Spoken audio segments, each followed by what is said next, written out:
Jin Namwol rolled her eyes, pinched Lim Young's flawless cheek with slender jade-pale fingers, and scolded her playfully, saying her head right now contained nothing but her junior brother Ryuk. Lim Young denied it, her gaze skidding around guiltily. Then she caught sight of the Dan Peak mountain gate straight ahead, and seized on it like a pardon. She pulled free, announced that they had arrived and she was going to go do some alchemy, and bolted off like a startled deer before she had finished the sentence. Jin Namwol watched her go, and her expression turned thoughtful. Her first impression of this junior brother Ryuk, from a single day, was honestly quite good, but you cannot read a heart off one lunch. The world of cultivators is full of people who shine in public and are filthy in private, and there was no way yet to know what she was. Young was so infatuated she could not tell north from south, and somebody had to do the careful thinking on her behalf, should she quietly send people to look into his background. She walked toward her residence with her thoughts going in circles, and after a while she shook her head and let the idea go. He had casually produced a top-grade magic artifact to give away, and an alchemy one at that, a level of generosity even the direct descendants of a Golden Core clan cannot reach. His background was almost certainly deeper than anything she had guessed. Investigating him rashly and giving offense by accident could easily blow back. That would be bad for the Jin family, and worse, it might drive a wedge between him and Young. She turned it over and over and could not find a plan without holes in it, so she sighed and let it rest. From here on she would simply keep a closer eye on this junior brother Ryuk inside the sect. Given enough time, saint or snake, it comes out. Half a month went past. That afternoon I sat cross-legged on the cushion, still as a stone. Then the heaven and earth spiritual chi around me seemed to be seized by something invisible and came rushing into my body.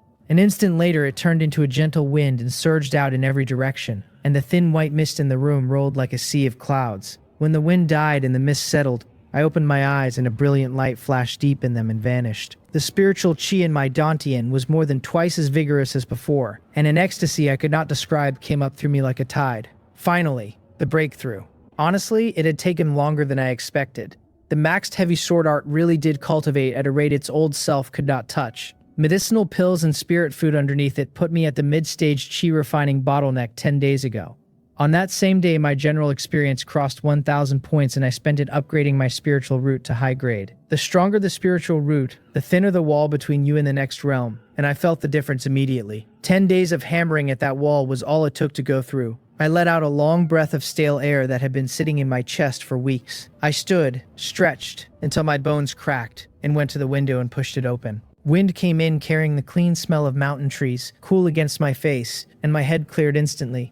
Out past the sill, the sea of clouds rolled between the peaks, the far ridges surfacing and sinking in the mist. The golden light gilding the cloud tops rose. Looking at it, I felt a strange unreality, as if a lifetime had gone by since morning. 1 month ago, I could not eat or sleep for fear of failing the assessment and dropping to utility disciple. 1 month later, I had broken the bottleneck and become a mid-stage chi refining cultivator. Pride came up out of my chest and went straight into the clouds, and the road ahead was finally worth walking. Maybe it was simply the heavy stone rolling off my heart. The irritability I had carried for years was swept out, and scenery I had looked at 1,000 times was better today than it had ever been. I watched the clouds change for a while, then turned and left my residence, heading for the assessment center. The entry-level disciple accommodation area has a place set aside for disciple assessments. By sect rules, once you break through to mid-stage chi refining, can go there and complete the promotion assessment. Pass it, and you stop being an entry-level disciple and become a true member of the GM Hong Sword Sect. The assessment center sits in the middle of the living quarters beside the cafeteria,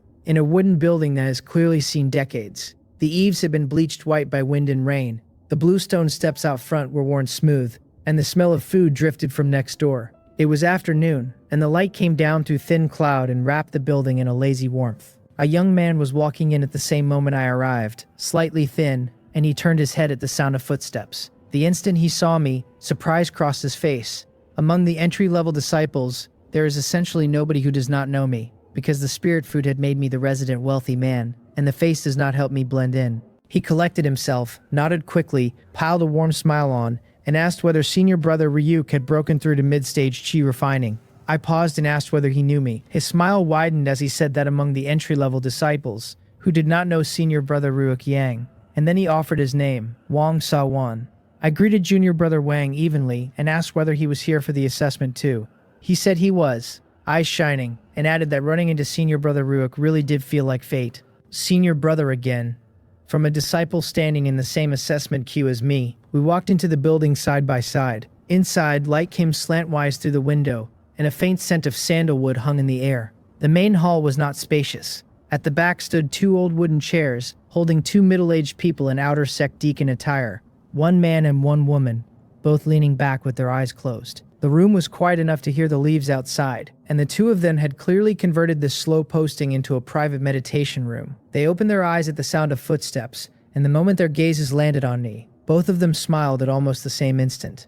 Outer sect deacons have easy duties and excellent information. A few days earlier, word had drifted out of the outer sect that senior sister Jin Namwol of the Jin family lineage had eaten a meal with an entry-level disciple named Ryuk Yang. Anyone who sits at the same table as her comes with the shadow of a golden core power behind him. So the way they looked at me carried a few extra portions of warmth and care. The male outer sect deacon spoke first, with obvious goodwill, asking whether junior brother Ryuk was here for an assessment. The female deacon beside him rose, flicked her robes straight, and produced an exceptionally bright smile. Wang Sawan watched 2 outer sect deacons turn on that much enthusiasm, and his surprise deepened. He glanced quietly at my profile, swallowed, and stepped back half a pace to let me go first. I nodded and cupped my hands, said yes, and apologized for the trouble. The female deacon waved that off with a crisp laugh, insisting it was no trouble and simply their duty. Then she looked up and examined me properly. The afternoon light was falling across my brow bone and the bridge of my nose, and her heart skipped for no reason she was willing to name.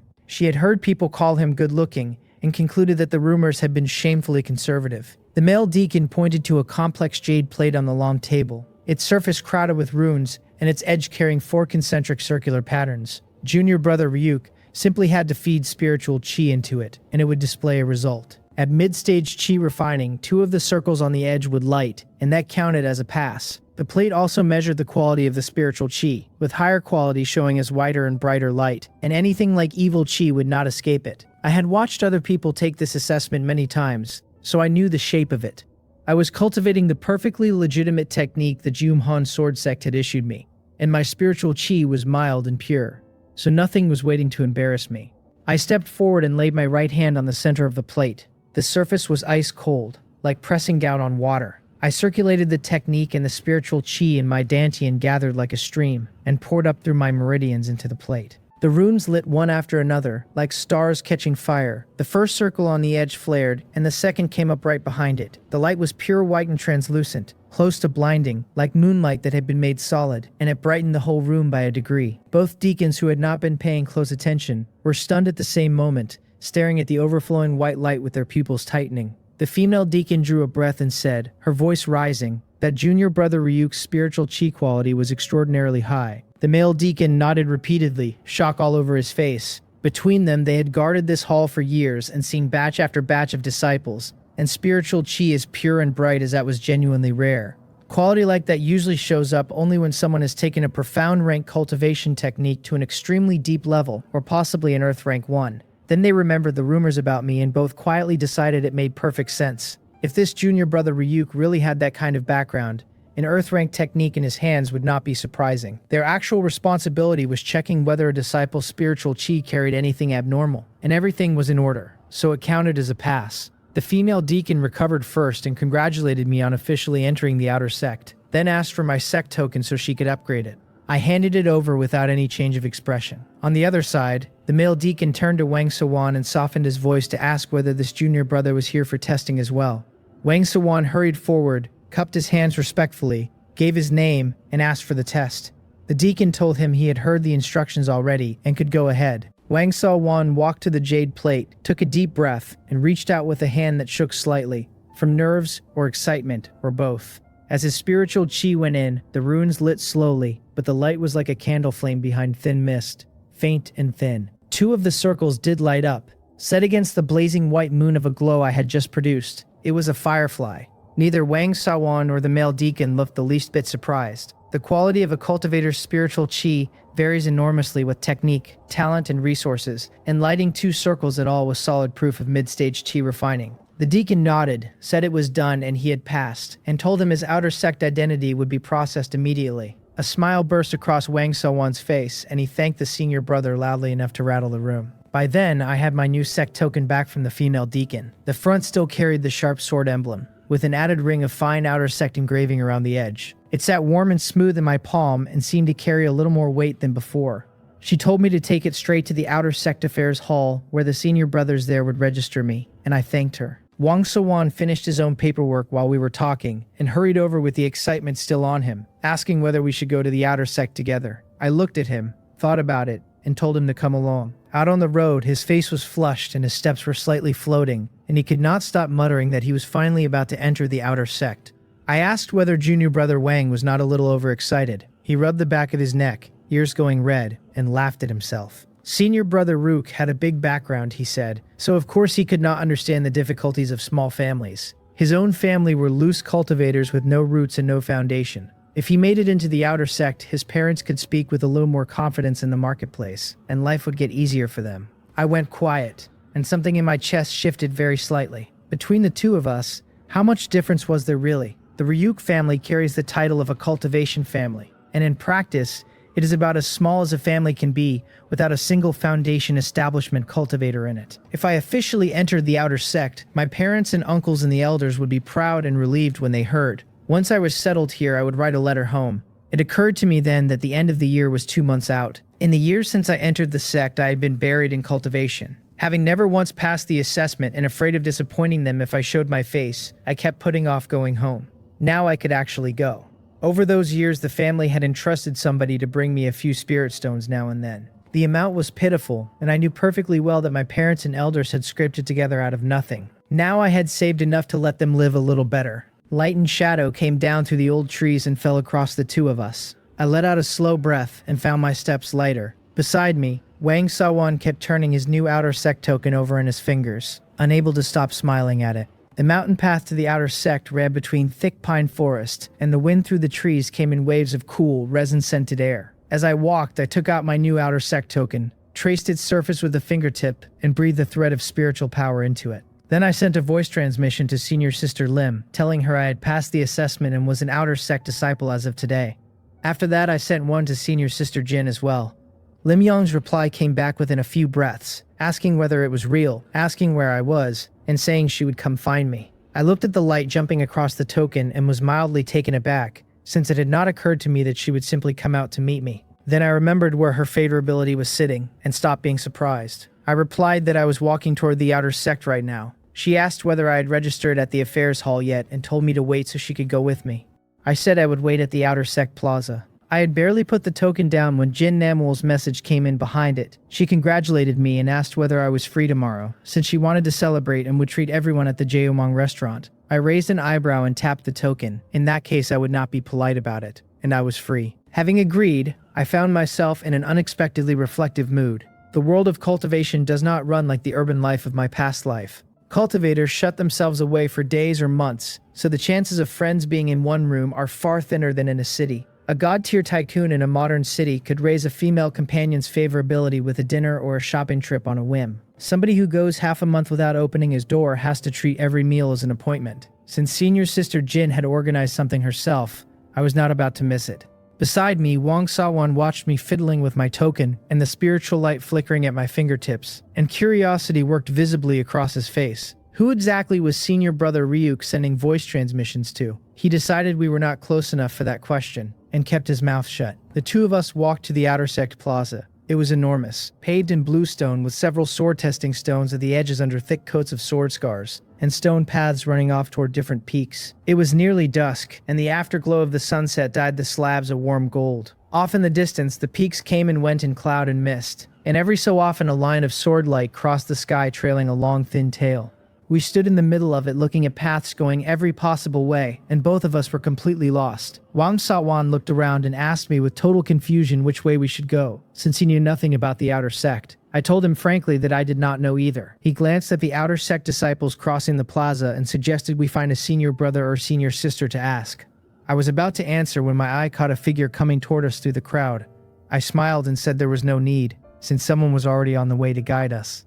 He blinked and followed my gaze, confused, and saw a woman in an outer sect disciple uniform walking our way, slender, with exquisite features and a bearing as gentle as still water. His face went red instantly and he ducked his head, leaned toward me and whispered that the senior sister from the outer sect was really beautiful, and that none of the entry-level disciples came close. I agreed that she was indeed quite pretty. She kept coming, straight and unwavering, aimed directly at the two of us. Wang Sowan got nervous and tugged quietly at my sleeve, asking whether that senior sister was heading our way, and whether we should move aside. I told him calmly that there was no need, because she was my friend. He was startled, and then it clicked. There had been a rumor among the entry-level disciples that senior brother Ryuk was on very good terms with two extremely beautiful outer-sex senior sisters. The one in front of him had to be one of the pair. He sighed internally and found he was not particularly envious. With a face like that and a background nobody could sound the bottom of course this man knew beautiful senior sisters. Lim Young saw me at almost the same moment. Her eyes lit,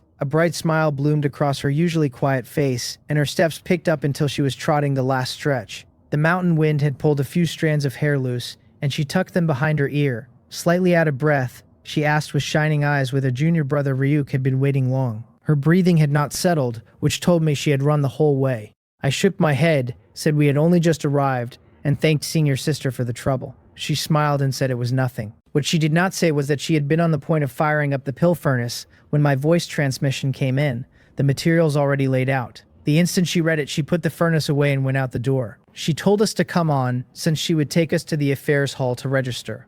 I agreed, then turned to produce Wang Sawan, who had nearly succeeded in shrinking into the scenery. I introduced him as a junior brother who had entered the outer sect at the same time. Only then did Lim Young register that somebody else was standing there, because from the moment she spotted me her eyes had not gone anywhere else. She nodded to him, polite and measured, and Wang Sawan cupped his hands and bowed, slightly overwhelmed. Her gaze went straight back to me, and she stepped naturally into place at my side. The gap between us was small enough that our shoulders brushed now and then as we went. She appeared completely unaware of this and picked the conversation back up, offering to explain the sex situation on the way. Her mouth curved as she raised a hand toward the peaks standing in the clouds at the far end of the plaza. The Jiamhong Sword Sect's outer sect has 6 main peaks, she said. Dan Peak, Talisman Peak, Artifact Peak, Chilsal Peak, Hyungjiam Peak, and Jiamguang Peak. The first 3 carry the sect's 3 crafts, alchemy, talismans, and artifacts. A great many of the medicinal pills, magic artifacts, and talismans sold in the sect market are refined by their disciples, which makes them a major source of sect income. The latter 3 are where the sect keeps its combat power. Chilseom Peak works both the Tao of the Sword, Hyungjiam Peak works both the Tao of the Sword and the Metal Tao, and Jiamguang Peak concentrates on the Metal Tao. Her voice was gentle and clear, and she pointed at each peak in turn so that I could build a rough map of the sect in my head. The peak an outer sect disciple entered, she said, did not really matter much. At that stage, nobody gets access to the true unique legacies, and everyone practices the same common techniques and spells. Promotion to the inner sect makes the choice critical, because each peak holds its own core legacy that very nearly decides the direction of a cultivator's whole road. Then she tilted her head, curiosity in her eyes, and asked which peak I intended to enter. Listening to all that, I was a little surprised. Almost nobody discusses this at the entry-level residences, and the legacy system turned out to be far more structured than I had assumed. I struck the 3 craft peaks off the list almost without thinking. Crafts exist to earn spirit stones, and spirit stones are the one thing I do not lack. The version of me from before the system would have picked a craft, earned stones by hand, and climbed 1 rung at a time. With the system running, stones and resources are no longer a problem, so I can afford to aim higher. Ascension, immortality, living forever, and show me the man who does not want that. Since resources were handled, what I lacked was the means to protect my own Tao, and those means had to be genuinely strong. That left Chilsal Peak, Hyungyam Peak, and Jungguang Peak. Sword, and metal together, or metal alone, and I could not settle it on the spot. On paper, with the sword skill apprentice luck trait and its 20% to sword Tao talent and speed, Chilsal Peak was the obvious optimum. The problem is that luck traits may well keep arriving, and what if a metal Tao apprentice turns up next month? With my comprehension climbing the way it was, walking both Taos at once did not look impossible. So after a moment I looked up and asked her a very direct question. Of Chilsal Peak, Hyungjiam Peak, and Jungguang Peak, which one has the strongest legacy? She thought about it, then answered through voice transmission in a near whisper. For sheer strength of legacy, it would be Hyungyam Peak. The Jiamhung sword cannon, created by the founding ancestral master, is said to be an Earth-ranked top-grade cultivation technique of formidable power. The sect, however, has not produced a disciple capable of receiving its legacy in many years. Earth-ranked top-grade. My pupils contracted, and something hot lit up behind my eyes. In the world of cultivation, the technique is everything. The stronger the cultivation technique, the higher the quality of the spiritual chi, and the higher that quality, the easier a bottleneck breaks. Spiritual chi from a low-level technique is cotton, soft and powerless, scattering at the first real impact. As a cultivation base rises, the bottlenecks turn solid, and hitting them with cotton is throwing an egg at a boulder. Spiritual chi cultivated from an advanced technique is refined steel, condensed and sharp, and even a thick bottleneck cracks under one strike like dry wood. In practical terms, the yellow rank techniques circulating in the market only support cultivation as far as foundation establishment, and condensing a golden core on one is pure delusion. Unless heaven hands you an opportunity, an earth rank top grade technique is a different species altogether. Forget the golden core, Nascent's soul is on the table, and even the distant soul transformation is not off it. In the chaotic markets where loose cultivators trade, a high-grade yellow rank technique alone can start a bloody war. Profound rank techniques surface maybe once in a century. Earth rank techniques exist only where a top sect like the Gyeomhung sword sect has the heritage to have made one. The legendary heaven rank are myths told across the entire eastern region and nothing more. An earth rank top-grade cultivators out of their minds. My heartbeat picked up without asking me. If I could cultivate the Gyeomhung sword cannon, with comprehension that was already getting frightening, the road in front of me would be flat all the way up. I took a breath, pushed it down, and asked through telepathy why no disciple had received that legacy for so many years. She shook her head and answered that she did not know the specific reason. She had heard Namwol mention that the entry threshold for the Gyeomhung sword cannon is terrifyingly high, and that ordinary disciples do not even qualify to touch it. Then she tilted her head and looked at me, and a thread of worry surfaced in her clear eyes. She blinked and asked whether junior brother Ryuk was seriously thinking about learning it, saying she had heard the technique was ridiculously difficult, and suggesting I reconsider. The concern was real. The path of cultivation is a fight against heaven, and every step is expensive and forgives nothing. Choose the wrong cultivation technique and the lifespan and years you burn are gone for good, and switching later does not buy any of it back. The Juhong sword cannon's requirements are harsh, and throwing himself at it carelessly would very likely cost junior brother Ryuk years. I smiled and reassured her through telepathy that she should not worry. I was only interested, and if it turned out not to be feasible, I would not force it. She let out a small breath of relief. What she had feared was a young man too stubborn to turn around after walking into a wall, and junior brother Ryuk was not that type. She smiled brightly and her telepathic voice came back lighter. The Gyeomhong sword cannon is hard to master, she said, but Hyeongyum Peak carries plenty of other superior techniques, so choosing it would not be a bad outcome. In the end, it depends on which great Tao junior brother wants to walk, and there was no rush since I had plenty of time before stepping into the inner sect. I nodded solemnly and thanked senior sister Lim for explaining it. She asked why I was being so polite with her, and her lips curved as she picked the thread back up. Besides the 6 main peaks, she said, the Gyeomhung sword sect has halls directly under the sect, the enforcement hall, the external affairs hall, the spirit beast hall, and others. They do not hold the same standing as the 6 peaks, but the halls and the peaks lean on each other. The relationships are subtle, and every hall runs things its own way.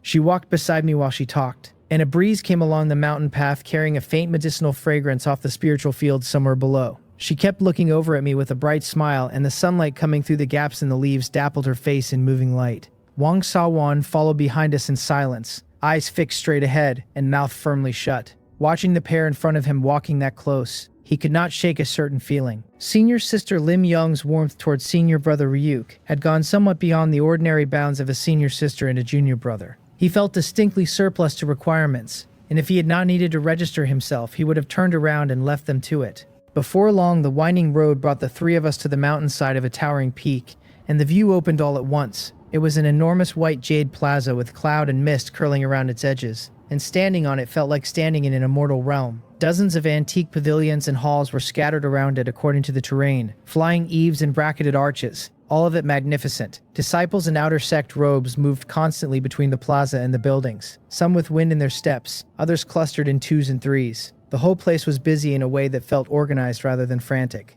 The moment I stepped onto the plaza, the air seemed to go quiet for a beat. Every disciple passing by, regardless of gender, let their gaze drift toward me without meaning to. The female disciples in particular went liquid-eyed and slowed their steps. I could even feel spiritual chi moving silently between them, which is what telepathy looks like from the outside. While they whispered to each other, they kept stealing glances at me, cheeks slightly flushed. Lim Yaong caught every one of those fiery looks. She pressed her red lips together, kept her expression unchanged, and quietly moved a little closer to my side. A faint fragrance drifted over, and I noticed her shoulder touching my arm. The softness made me pause, and I turned to look at her with some surprise. That single glance turned her ears bright red on the spot, and the color spread down her neck in a layer of pink. She dodged my eyes and arranged her face into perfect calm, as though she had noticed nothing whatsoever. Then she raised a hand to point at a 3-story building on the east side of the plaza. Her voice came out softer than usual as she told me that was the outer sect affairs hall, and she led me through the gate. The interior was bright, several fist-sized moonstones set into the dome giving off a soft light. There were not many disciples inside. As she had explained on the way, the outer sect affairs hall handles the basic miscellaneous business of the disciples. On ordinary days, most of them are cultivating in their residences or out running missions,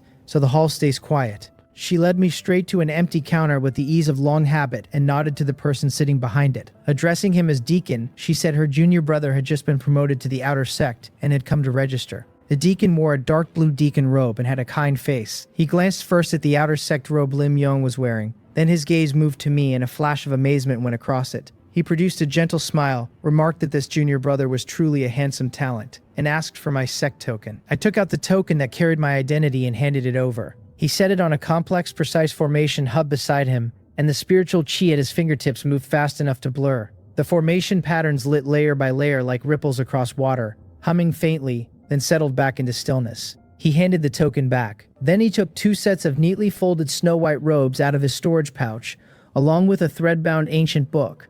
Those were the standard outer sect disciple uniforms, he explained, both at low-grade magic artifact level with basic functions like repelling dust and holding warmth. He picked up the book and said it was the Outer Sect Manual, holding the sect rules and precepts that Outer Sect disciples must follow along with an introduction to the Outer Sect. He told me to read it carefully. His smile got brighter as he went on. Since junior brother had just entered the Outer Sect, sect regulations also entitled me to a high-grade magic artifact as a reward. He asked what cultivation technique I mainly practiced and what type of artifact I needed, adding that their stock was fairly complete. I was delighted. I had heard about the high-grade magic artifact reward before, and here it was, arriving on schedule. I was cultivating the heavy sword art and would be starting on the heavy sword technique shortly, so a heavy sword was the obvious answer. I asked him to trouble himself for a heavy sword-type magic artifact. He agreed readily and swept a palm across the storage pouch at his waist, and a huge black heavy sword appeared on the counter. The blade ran about 4 feet, the body dark and without luster, with faint ancient patterns along the flat of it. Simply lying there, it put a weight of pressure into the air. There are plenty of disciples cultivating the heavy sword art here, so heavy sword artifacts are kept in stock. Satisfaction went through me. I wiped my hand along the blade, and the dark heavy sword vanished into my storage pouch. It would carry me for a while at this stage. Once the auction opened, there would be time enough to look at better top-grade magic artifacts. The deacon finished with one last instruction, telling me the location of my outer sect residence had been recorded in my token, and I could go there whenever I liked. I cupped my hands and thanked him, and he waved it off and said it was his duty. I turned to Wang Sawan, who had been waiting quietly behind me. He hurried forward and started his own registration. I pulled my attention back, intending to use the gap to talk with Lim Yong and keep the relationship warm. At which point a light screen floated up in front of me, and the system panel arrived without a sound. The host, it informed me, had officially become a regular employee. Reward, 500 spell experience and 10,000 low-grade spirit stones. I stared at it, astonished. So joining the outer sect registers, in the system's accounting as passing probation and going on the permanent payroll, which raises a question. What kind of god-tier tycoon anywhere in this world goes and takes a salaried job working for somebody else? Then I looked at the numbers again, and had to catch my breath.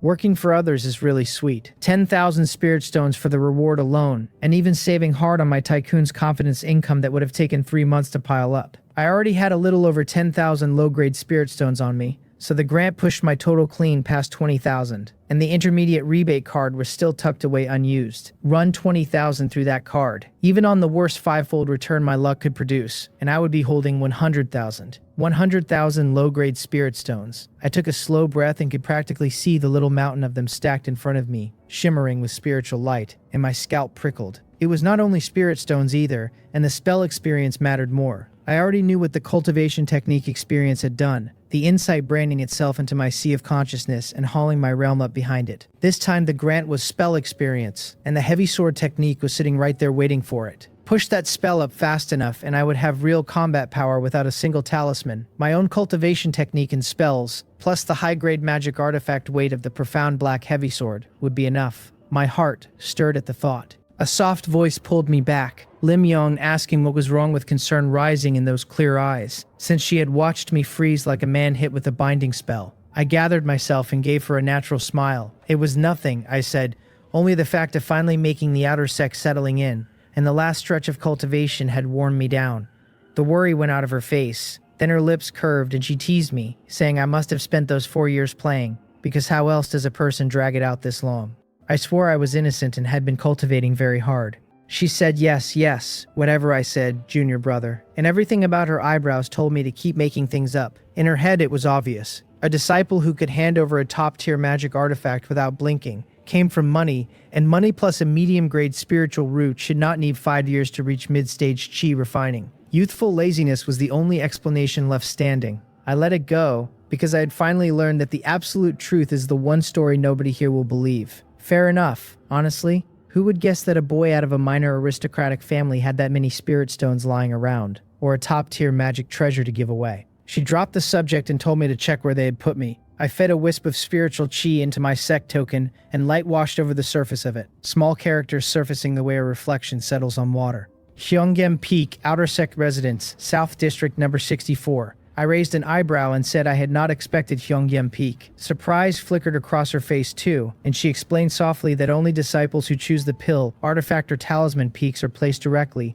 while housing under the other 3 peaks is assigned at random. She said junior brother Ryuk and Gyeonggam Peak must simply be fated. I asked her, keeping it light, whether she would show me the way later, since I did not know the mountain at all. Color came up her face like thin sunset, spreading quietly from her earlobes down her neck. She lowered her eyes and agreed in a voice so soft the wind could have carried it off, and that small sound scratched at the tip of my heart. Footsteps behind us. Wang Sawan had finished his own registration and was gripping his sect token hard, his face flushed with excitement. He had never once expected to own a high-grade magic artifact in this life. His parents had worked half their lives and still carried medium-grade ones, and here he stood on his first day in the outer sect, with better in his hands. His nose stung and he breathed deep to force the feeling down. He would cultivate with everything he had, because a foundation establishment breakthrough would mean his parents never suffered another hard year. And if that fate never came, an outer sect junior sister would do, a quiet life as Tao companions, children with spiritual roots walking an easier road than his. Then he looked up and saw Lim Yong standing face to face with me, the blush still on her and tenderness she was not hiding. He dropped his gaze at once, because a woman like senior sister Lim was the bright moon in the clouds. He came over and told me, calling me senior brother Ryuk again,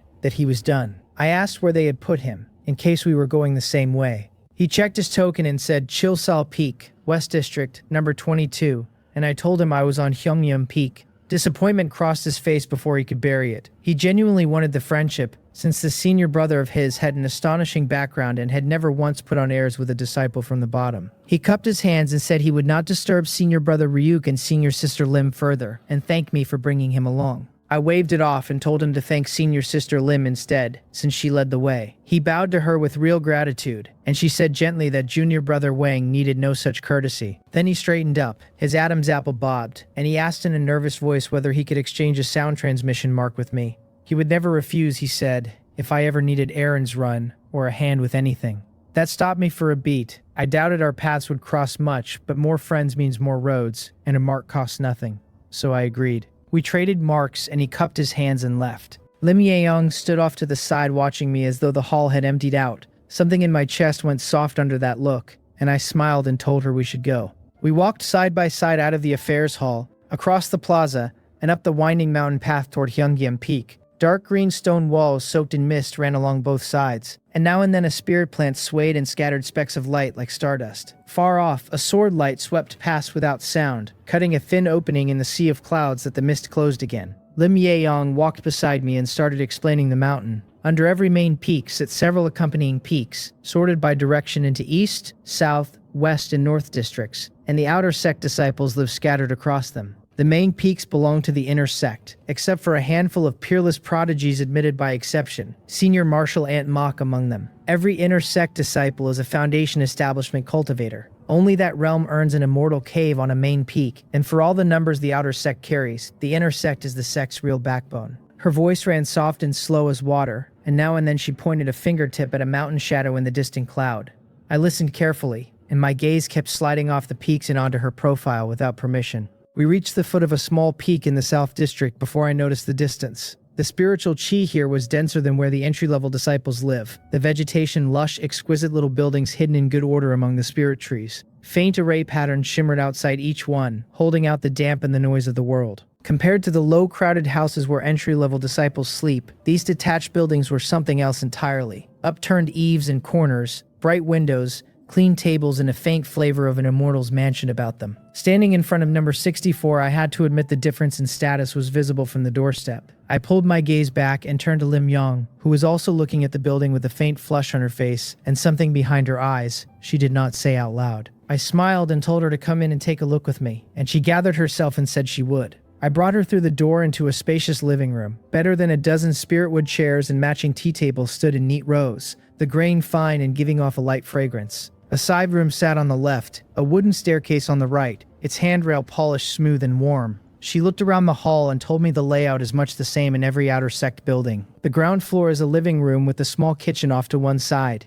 and the upper floor holds the bedroom and the cultivation room. Then she added that an outer sect disciple can hire utility disciples for chores, planting private spirit plants, or feeding spirit beasts. I shook my head at once and said I had no use for that. I am no alchemist with spirit medicine to grow, and I have no spirit beasts. And unless it is somebody I know, I would rather not share a roof. One dust removal spell keeps a house spotless anyway. I walked the building inside and out with some curiosity. Nothing in it could be called luxurious, but every piece of furniture was crafted from spirit wood, and every piece breathed a faint spiritual chi of its own. What satisfied me most was the spirit gathering array, a solid notch stronger than the one in the entry-level hut. I sensed it lightly and found the spiritual chi concentration in the building better than twice what I had been living in. Cultivating here would be roughly equivalent to taking low-grade cultivation pills around the clock, with none of the pill toxin. We went up to the second floor together. Behind the bedroom door were tables and chairs and a large spirit wood bed against the wall, with nothing laid out on it. Lim Yong glanced at the bare bed, her eyes flickering, and hesitated before asking whether I had prepared bedding, saying she had a spare set if I had not. By the back half of that sentence, she was sneaking a look at me with pink in her cheeks. I was stunned for a beat, then smiled and said I would trouble senior sister to make it up. She waved both hands and said there was no need to be polite, that she should have reminded me in advance. She crossed to the bed and drew a full set out of her storage pouch, plain moon white, the fabric soft, fine dark patterns embroidered along the edges. She bent and spread it layer by layer, patient and exact, her slender fingers pushing the wrinkles flat until every inch lay smooth. I watched her silhouette bent over the bed, the sunset coming through the window paper and wrapping her in a soft halo, and tenderness welled up in me without asking first. Senior Sister Lim really is a rare good girl. Gentle and reserved, soft-spoken, beautiful, considerate, and her alchemy is strong enough that Foundation Establishment and the inner sect are probably waiting for her. A month ago, I would not have dared dream a girl like that would be making my bed. I checked her favorability on the panel without letting my eyes move. 80. Exactly where it had sat for days, not one point of movement anywhere. Past a number like that, ordinary conversation stops paying. Still, 80 is 80, and if I pushed a little, there was a real chance Senior Sister Lim would become my Tao companion. And if she did, there was no telling what sort of trouble the two of us could get into. I had not experienced dual cultivation in this life at all, and I did find myself wondering how it compares to the version I remembered from Blue Star. While my mind was off down that road, she smoothed the last layer of the mattress and straightened up. She checked the edges for a wrinkle, found none, and nodded at her own work with her mouth curving. Then she turned and said lightly that it was all made and I could rest whenever I wanted. Halfway through that sentence, she met my eyes. Whatever she found in them was warm, several degrees hotter than usual, like a thin skin of flame laid over warm water. Her voice dropped away, her head went down, and a beautiful pink bloomed across her cheeks. Lim Yong had stopped pretending to herself weeks earlier. At the start, it had only been that this junior brother was absurdly good-looking, exactly the face she liked. Then came the pill trades and the meal at the canteen, and she found him gentle, polite, easy to speak with, and generous enough to buy her a feast. She filed him away as a friend she could confide in, and that was all it was. What changed her was the moment he pushed the purple cloud pill-nurturing robe into her arms, a top-tier magic artifact that improves alchemy, and an alchemist knows what that weighs. She had wanted to refuse, and he had called it a loan and left a treasure countless alchemists dream about in her hands. After that, she thought about him at odd hours, and Jin Namwol teased her constantly, and though she never admitted a word aloud, her heart had long since settled. And this time his eyes were different, warmer than before, with something in them she could not name pressing gently forward, without losing any of the tenderness underneath. Her heartbeat had not slowed once from the moment they met. Being looked at that directly now left her sweet and furious at the same time. This junior brother was too foul. Who exactly was supposed to survive being looked at that way? And did he have any idea how much charm he was carrying around? I took a step toward her, then another, and watched her fingers close on her own cuffs. I said her name and she answered yes far too fast and far too loud, like a disciple called it roll. That was too good to leave alone. I asked why Senior Sister Lim kept her head down and would not look at me, and let a little amusement into it. She raised her head nervously and my face stopped close enough for her to count my eyelashes. The curl at my mouth was on purpose. Whatever else was burning in my eyes was not, and her breathing caught on it. She stumbled through asking what it was, her tongue tangling on those few words. I took one more step, very small, enough that my scent covered her and my breath brushed her face. Her eyes went wide like a little deer that has noticed the hunter is already close. I laughed low and asked whether senior sister Lim was nervous, and the laugh set her earlobes burning. Annoyance flared under the panic, because I am several years younger than she is and there was no earthly reason to fear me. Asking herself what she was afraid of only made her hotter. She dragged a smile into place and told me, in a voice she fought to keep level, that of course she was not nervous and junior brother really knows how to joke. I bent slightly, dropping my line of sight level with hers, less than a palm's width between our faces, and asked softly whether that was so. She opened her mouth and every word of it stuck in her throat. The room went quiet. Far outside the window, the mountain wind moved through the pine forest with a faint dry sound that only made the silence deeper. The air between us pulled slowly tighter, as if something invisible were drawing in. My gaze slid down from her watery eyes and stopped on her mouth, plump and rosy and pursed from nerves, like a bud that has not decided to open. My own heart was going unbelievably fast, and on the outside I looked perfectly calm while my palms soaked through. 80 favorability told me exactly what it tells a man, and I was still afraid of misjudging it, of offending her, of scaring her off. But ignoring a girl this gentle and this kind was something I would regret. Call it a run at the 100-point treasure chest, I told myself, and swallowed and leaned forward. I moved in inch by inch and she nervously shut her eyes, lashes trembling, hands clenched in front of her. The moment our lips touched, her whole body locked and her breathing went rapid and chaotic. She did not push me away. That was all the answer I needed, so I pushed my luck and wrapped my right arm around her slender waist to pull her in. Her eyes flew open, all that gentle water in them turned to panic, and her palms came up against my lapels to shove. Then she got afraid that shoving too hard would make me unhappy. The strength drained out of her arms, and the push turned into something that looked like resistance and behaved like an invitation. After the second failed attempt, she accepted her fate, and her tense body softened bit by bit. The hands pressed against my chest released and slid around my waist, her fingers gathering the fabric at my back. A long while later, our lips parted. She stayed leaning in my arms and looked up, cheeks flushed like rosy cloud, her eyes covered in a layer of damp. Her breathing came quick and shallow, her mouth redder than before. She told me softly, in a voice pitched near a complaint she did not mean, that junior brother Ryuk was too bad. I chuckled and said senior sister Lin had been quite active herself toward the end. She tapped my shoulder and said no way, coquettish about it, and I told her fine, that we would do it again, and lowered my head. This time my palm drifted a few inches up along the curve of her waist. Her body stiffened and she sprang out of my arms as if she had been burned. Her cheeks were red enough to be burning too. The tips of her ears and her neck stained deep pink, and her eyes had nowhere safe to land. She got out that she was going back and that I should rest well. And before her voice had finished, she had already triggered her movement technique. A flash of spiritual light and the room was empty, except for a faint, fresh fragrance. I stood there with my arms full of nothing, and her warmth and her scent still hanging on me.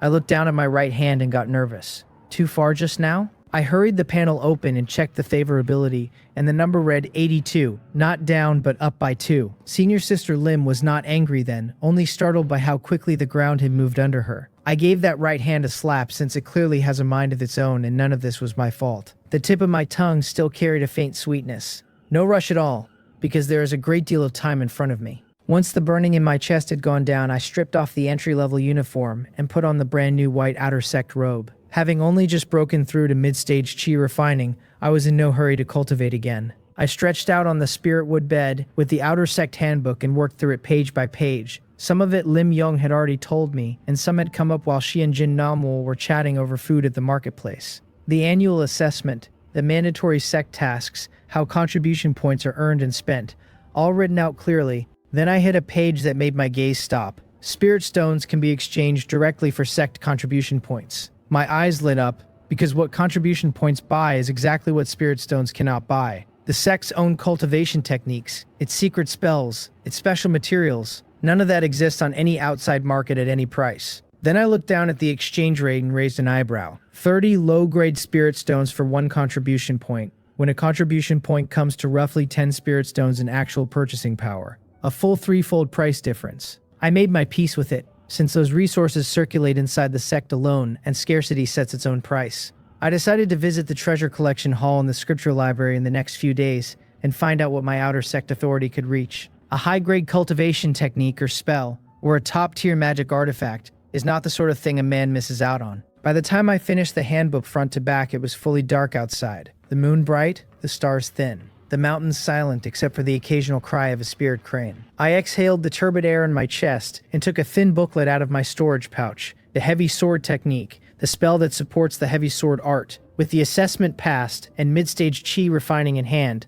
cultivation could wait. The heavy sword art is only a yellow rank high-grade cultivation technique, but I had trained it to the maximum and that is enough for the short term. What I needed now was a spell that put real weight behind my arm. I had not missed a daily task once in all this time, and my intelligence had reached 3.8. That means my comprehension ability is better than 10 times what it was when the system first woke up. The heavy sword art and the heavy sword technique come from the same source, and were built as a matched set. With the art comprehended to maximum, the passages in the technique that ought to have been obscure simply lay open. One read through, front to back, and I already had a considerable grasp of it. The heavy sword technique is a yellow rank high-grade hybrid of the sword Dao and the metal Dao, and it is extremely fierce. It also has one obvious shortcoming. Casting it needs a continuous injection of spiritual chi to gather the strike, and nothing about that is instant. The longer the gathering runs, the greater the power, and the deeper the comprehension, the shorter the gathering. The maximum level effect of the heavy sword art shortens exactly that gathering time while raising the power,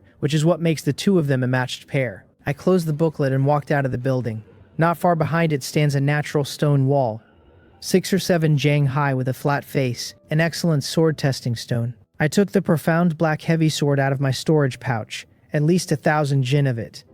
An ordinary mid-stage chi refining cultivator who has never trained his physique would struggle to hold that level. My physique has reached 4.7, and my body cultivator realm runs ahead of my cultivation realm, so it came up without a frown. Honestly, it felt light, and I decided I would need a heavier one eventually. I focused my mind, gripped the hilt, and sent the spiritual chi in my body surging along the path the heavy sword technique lays out. It compressed and refined layer after layer and poured into the blade. The sword began to hum low, its aura growing heavier, pressing outward with something as dense and settled as a mountain. 8 breaths in, pale golden light burst off the edge, sharp enough to flatten the grass at my feet, and the gathering was complete.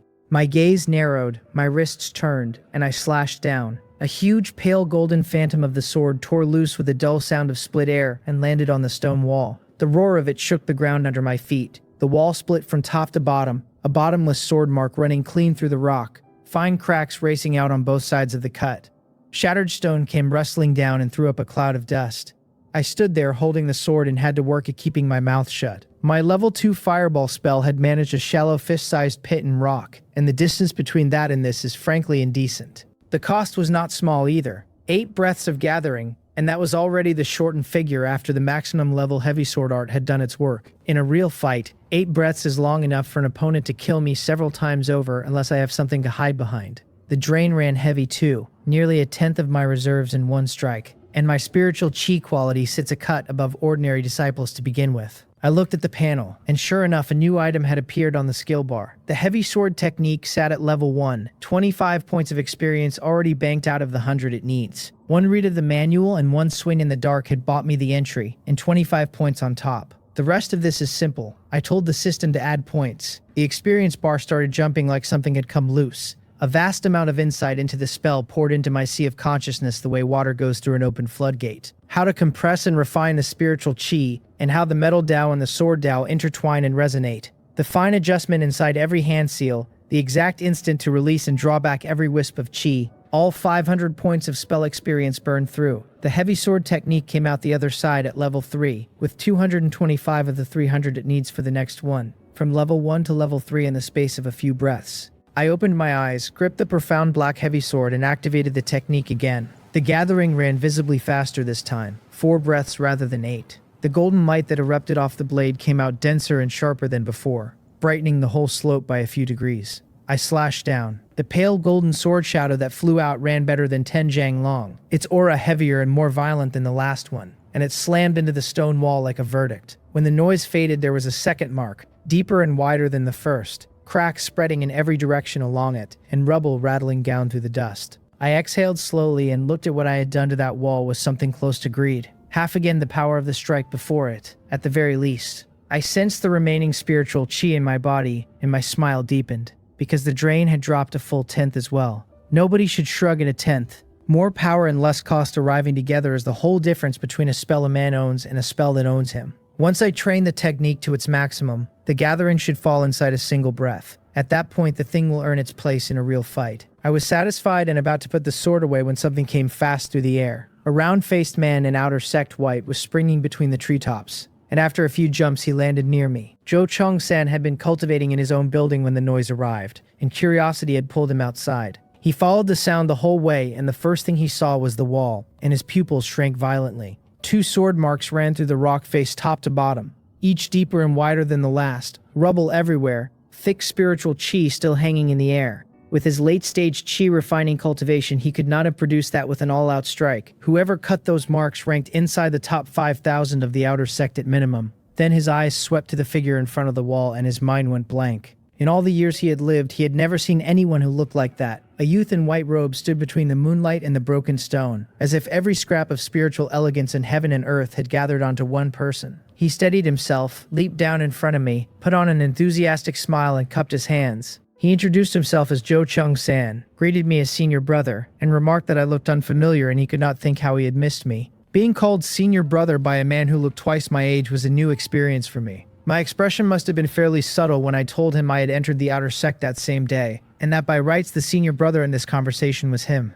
The smile on Zhou Chongsan's face froze in place. Entering today meant passing the assessment today, which meant mid-stage chi refining, which could not possibly line up with what was carved into that wall. He looked at the 2 marks again in disbelief. Peerless geniuses are recruited straight into the inner sect and never touch the outer sect at all. The only explanation left was that this junior brother practiced a cultivation technique and a spell of outrageous grade and carried spiritual chi quality far beyond his rank. That meant an astonishing background behind him. His smile came back warmer than it had been before. He said that explained why he had never seen junior brother in the district and asked how to address me. I told him Ryuk Yang. He rapidly went through every prominent family and senior cultivator surnamed Ryuk he could think of and came up with nothing, which did not slow him for a heartbeat. He had been in the outer sect nearly 20 years, he said, and would not claim much else. But he knows every rope worth knowing, and I should come to him with anything I did not understand. 20 years is longer than Lim Yong and Jin Namwal have been here, and we live in the same district, so knowing each other could only help. I nodded and said I would trouble senior brother Joe. We exchanged sound transmission marks, and then I took my leave and went back to my building. Dense spiritual chi rushed at my face when I pushed open the door of the cultivation room. I sat cross-legged on the futon, felt out an environment better than twice as rich as the entry-level residence. Exhaled in satisfaction, closed my eyes and set the maximum level heavy sword art turning. Morning light came through the sea of clouds and spilled across the bluestone of the outer sect plaza, and the figures on it thickened while I stood there. Nearly every disciple who passed took an extra look at me with amazement they made no effort to conceal. Several senior sisters walked up outright, smiles bright, asking my name in a roundabout way, asking which peak I belonged to, working steadily toward a sound transmission mark. I had run this gauntlet daily at the entry-level residence, so I handled it on reflex, polite, not cold, not ambiguous, leaving nobody with an extra expectation. They were all pleasant enough to look at, and none of them reached the 9-point standard this system recognizes, so adding them would have been time spent on nothing. Long exposure to Lim Yong and Jin Namwol has wrecked my calibration, and ordinary beauty has stopped moving me. However distant I made myself, the supply of senior sisters did not run out, and I was developing a headache when a familiar voice called out to junior brother Ryuk from somewhere across the plaza. My eyes brightened and I looked up. Jin Namwol and Lim Yang were coming down the mountain path from the opposite side. The one who had called was Jin Namwol, her voice crisp and sharp and carrying its usual dash. The instant Lim Young saw me, her earlobes went red, because the bedroom was clearly playing again behind her eyes. When my gaze moved toward her, she hurried her head down and let her eyes dodge away like a thief. Jin Namwal missed all of it. She strode up, looked me up and down, and said with a flash of amazement that junior brother Ryuk seemed to get better looking every time she saw me. I raised my eyebrows and offered the breakthrough as an explanation, the spiritual chi cleansing my marrow, my overall state improving. She gave me another suspicious once-over, since a breakthrough improves a person's appearance somewhat, and surely not that obviously, and hers had never done anything like it. She let it drop and swept a cold gaze across the female cultivators still watching me, and they quietly retreated one by one like leaves blown off in a wind.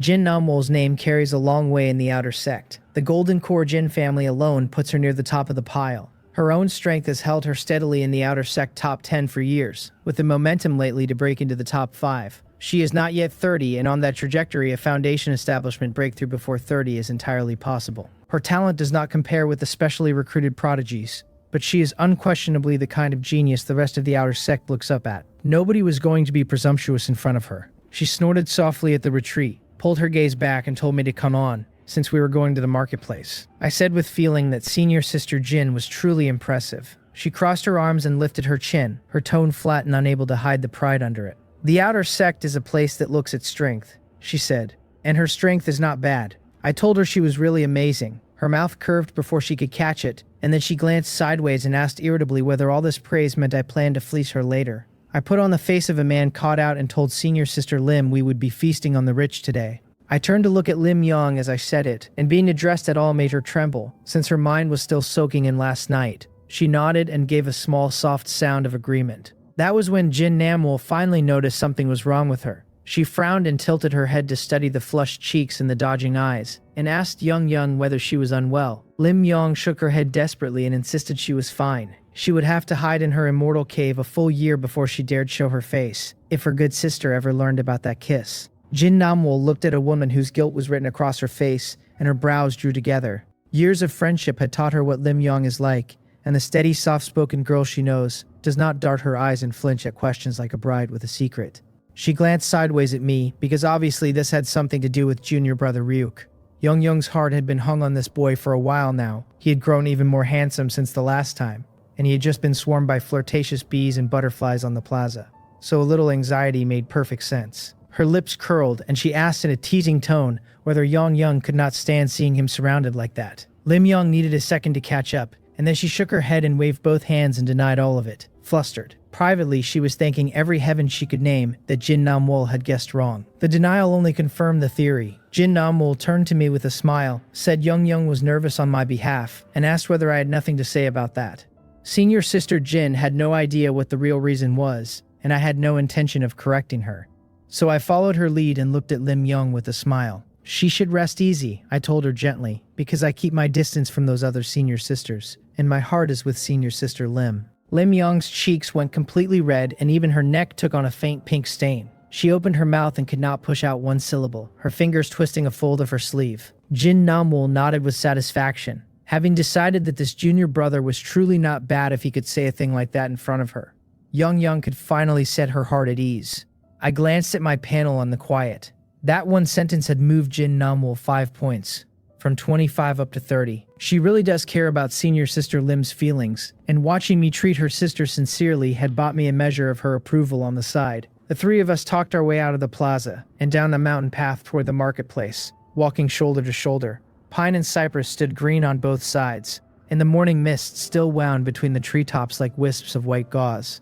The disciples we passed wore a whole range of expressions when they saw the three of us together. Some surprised, some curious, and a great many with undisguised jealousy and anger flashing across their eyes. I found the gazes bewildering and could not work out what these senior brothers and senior sisters had to be jealous about. They were all talking by sound transmission, so I had no way of finding out. I used the walk to bring up my questions about the contribution point exchange privileges, since both of the people who would actually know were walking right there. I had guessed right about Jin Namwol. She was a daughter of a Golden Core clan and a top-tier Outer Sect disciple in her own right, and she knew the tiers cold. Ordinary Outer Sect disciples sit in the lowest bracket and can exchange only for profound rank low-grade cultivation techniques and spells. On magic treasures and medicinal pills the rules loosen, and anything of the second tier or below can be exchanged so long as it is not high-grade quality. The top 10,000 Outer Sect disciples sit in the second bracket, with their privileges raised to profound rank medium-grade techniques and spells, and no difference anywhere else. The top 100 are considerably stronger, reaching profound rank high-grade techniques and spells along with first-tier high-grade medicinal pills and magic treasures. And the top 10 sit at the ceiling, with profound rank high-grade techniques and spells, and second-tier high-grade treasures all inside their reach. My eyes got brighter the longer she talked. Profound rank high-grade cultivation techniques and spells, available on demand to anyone in the top 10, without standing outside an auction house praying for a lucky lot. Auction stock changes every time, and a man can wait years without meeting the thing he needs, while inside the sect those items lie there waiting for enough contribution points. Even with a threefold difference on the exchange, the trade is absolutely worth it. I asked whether inter-sect privileges went higher still. Jin Namwol smiled and said naturally they did, and that inter-sect disciples exchanged directly for Earth-rank low-grade cultivation techniques and spells. Core disciples, personal disciples, and the sect's senior figures reach Earth-rank medium and even high-grade. Anticipation came into her eyes and her tone turned solemn. Earth-rank medium and high-grade techniques are a sect's foundation even in a power like the Gaeum Hong Sword Sect, and not even her own Jin family can produce them. I noted all of it silently. Core disciple, personal disciple. The best cultivation techniques life higher up the ladder than I stand, and with one in hand the road of immortality genuinely widens. Lim Yeon walked quietly along to the side while we talked, her footsteps light, her gaze drifting toward me whenever she judged I was not paying attention. Whatever she was finding in the morning light, she kept going back to it. Every time I turned my head, she dropped hers fast and the tips of her ears went a few shades redder. We reached the Jumhong restaurant in the marketplace before I noticed the distance. Jin Namwol led us up to the second floor with the ease of a regular and picked a private room by the window. The whole street lay open below, spiritual light and shouting tangled together. She leaned back and waved a hand in a bold tone. Today was to celebrate my entry into the outer sect, she said, and I should order whatever I wanted and not save money on her account. Her background means spirit stones have never been her problem, so I opened the menu happily and warned her not to start crying poverty afterward. She raised an eyebrow, looking entirely confident, and said, "Order whatever." I looked up at her with a smile and asked whether I could order second-tier spiritual food. Her expression stiffened visibly where it sat. Second-tier spiritual food runs at least 100 low-grade spirit stones a serving, and even she is usually reluctant to eat it. A cultivator at chi refining cannot digest that much medicinal force at all, and the bulk of the spiritual chi simply dissipates. Pure waste. But she had said order whatever about 10 heartbeats earlier, so she gritted her teeth and snorted through her nose and told me to order it. I said that in that case I would not be polite, and went ahead and checked off a second-tier dish on the menu. Watching me do it, she pursed her red lips and asked in a gloomy voice whether I could even digest food cooked from second-tier materials.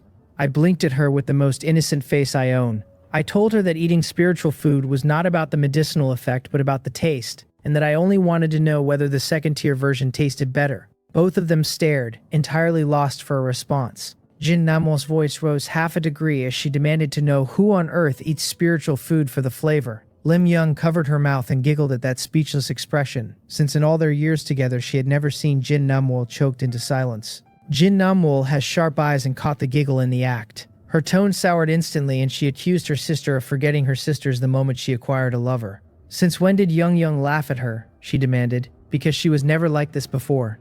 Lim Young waved her hands anxiously and insisted she was not laughing at anyone. I chimed in from the side with a mischievous smile and pointed out that senior sister Lim had not disputed the part about the lover. Her body stiffened abruptly and her cheeks visibly burned, and she made a small sound and covered her face with both hands. Only a pair of bright red ear tips and the glow of her skin through her fingers were left showing. Jin Namwol's gloom was swept away on the spot, and she started giggling mischievously, and drawing out her teasing about how embarrassed Young was. From behind her hands, muffled and soft and thoroughly aggrieved, Lim Young told us we were ganging up to bully her. Then she lowered her hands and glared at the pair of us with eyes so brimming with moisture that the glare carried no deterrence whatsoever. Jin Namwol and I exchanged one look and laughed out loud in unison. I have to say, the taste of second-tier spiritual food is genuinely exceptional. The dish I ordered was called 4-pass braised spirit tendon. The main ingredient was the leg tendon of a second-tier wind spirit deer, braised with sliced spirit peppers, spirit bamboo shoots, and other spirit medicine.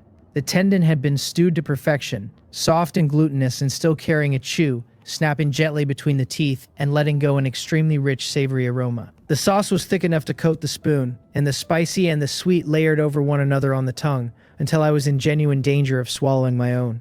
Being able to eat like this while cultivating is a form of happiness in its own right. Jin Namwol was right about the rest of it, because the medicinal effect of second-tier spiritual food is far too intense. Halfway through the meal, my whole body was heating up, fine sweat on my forehead, the spiritual chi in my meridians surging like a boiling pot. More than I could refine in time went out through my pores and drove the spiritual chi concentration in the room up sharply. Waste is waste, but deliciousness is the ultimate truth.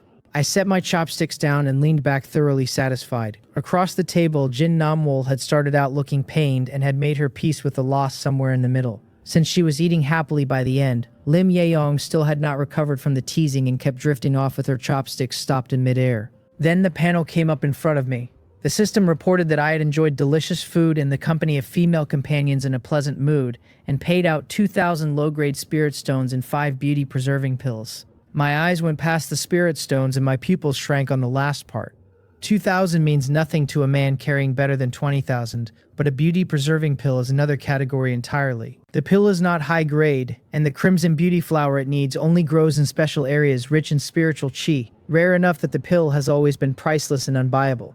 4 years in the Guillaume Home Sword sect, and I had never seen one surface at a sect auction. The system had just handed me 5 at a stroke. I was still grinning when my gaze drifted across the table to Jin Nam Wol and Lim Yong. For a male cultivator, this pill is optional. For a female cultivator, it is an absolute weapon, the kind nothing else on any shelf answers. What woman does not care what she sees in the mirror? And what woman is willing to watch that face age a day at a time? With 5 of these in my pouch, gaining favorability was going to take less effort than breathing. Jin Namwol noticed my gaze traveling back and forth between herself and Lim Yong, with an indescribable smile on my face that I had clearly failed to control. She frowned and asked suspiciously why I was looking at the two of them so strangely, and whether I was thinking about something inappropriate. Lim Yong had been secretly watching me anyway and had caught the gaze immediately. She had wanted to keep quiet in case I teased her again, and Jin Namwol, speaking first, handed her a backer. She straightened her back and nodded forcefully in agreement, declaring that junior brother Ryuk's gaze was bad and that I did not look like a good person. Getting jumped by the pair of them made me laugh instead of bristle.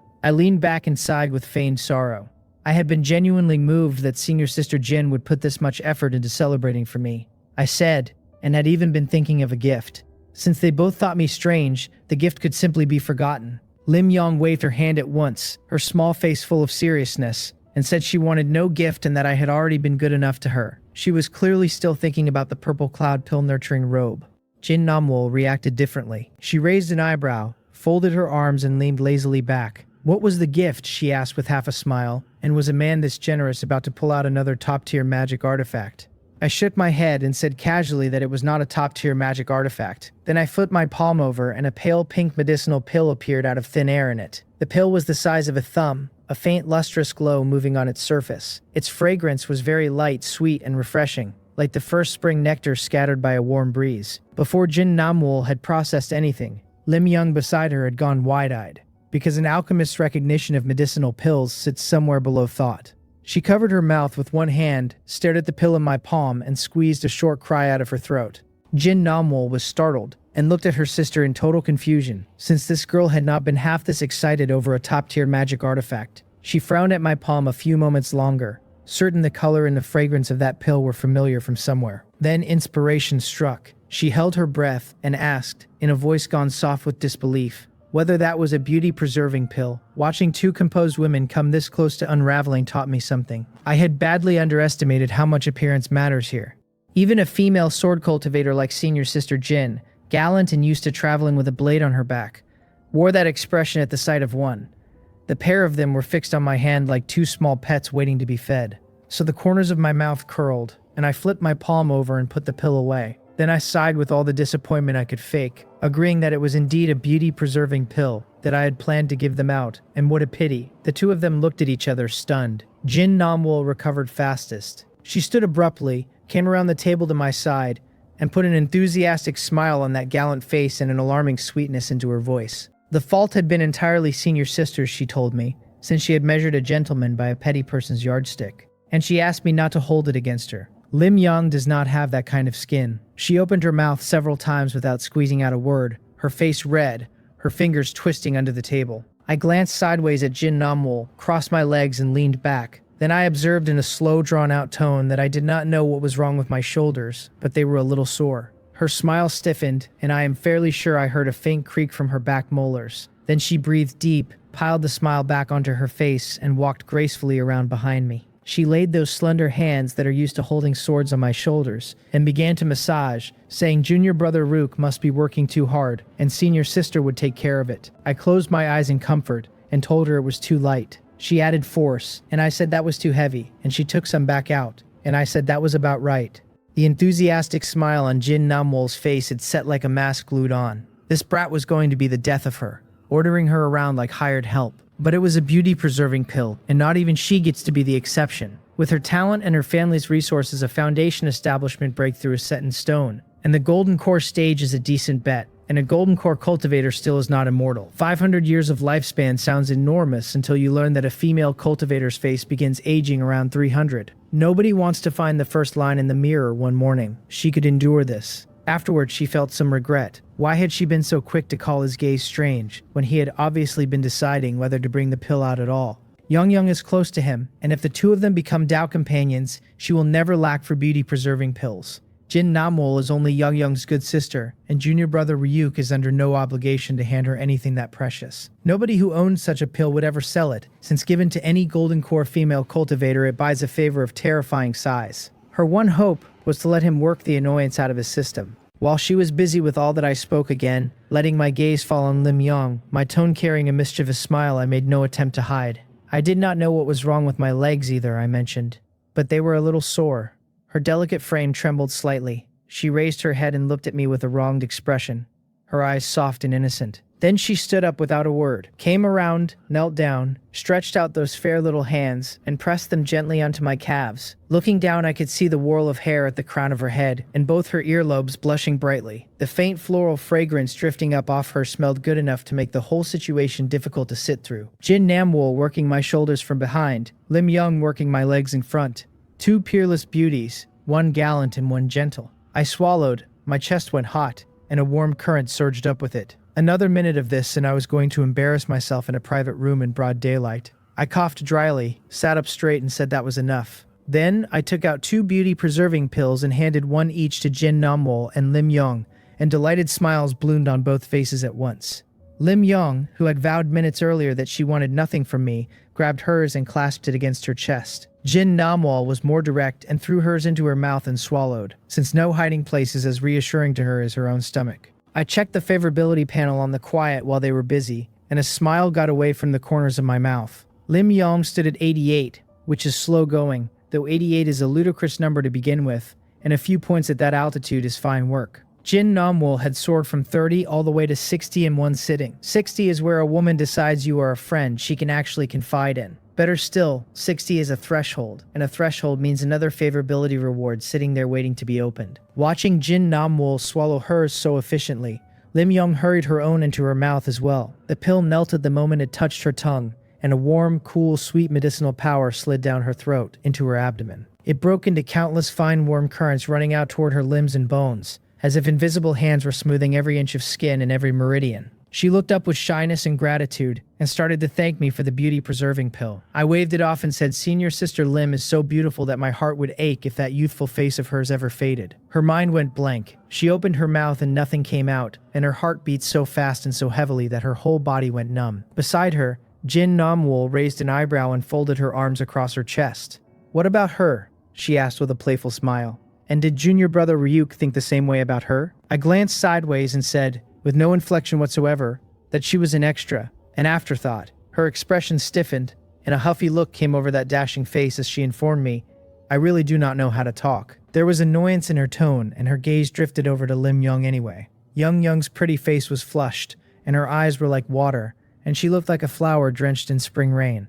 A faint trace of envy rose quietly in Jin Namwol before she could stop it. Junior brother Ryuk is truly a decent sort, she thought. Good-looking, generous, tactful in words and actions, and unmistakably attentive to Young. If she ever met a man like that herself, perhaps her own heart would stir too. That girl Young has really struck gold. She shook her head to banish the whole line of thinking, stood up and said, "All right, that was enough, since we were full and it was time to go back and cultivate." I had no objections. The sword hanging over our heads from the entrance examination is gone, but the annual assessment and the mandatory sect tasks still sit on every outer sect disciple. And having just learned that the top 10 trade contribution points straight for profound rank top-tier cultivation techniques, the urge to get stronger fast was hard to keep quiet. As for the things still sitting and gifted in my system inventory, none were coming out today. The black silk stockings wait until Lim Yong and I have formally become Tao companions, since that gift needs the right atmosphere behind it. The Red Cloud Pill Heart Furnace is a top-tier spiritual artifact, and far too precious for now.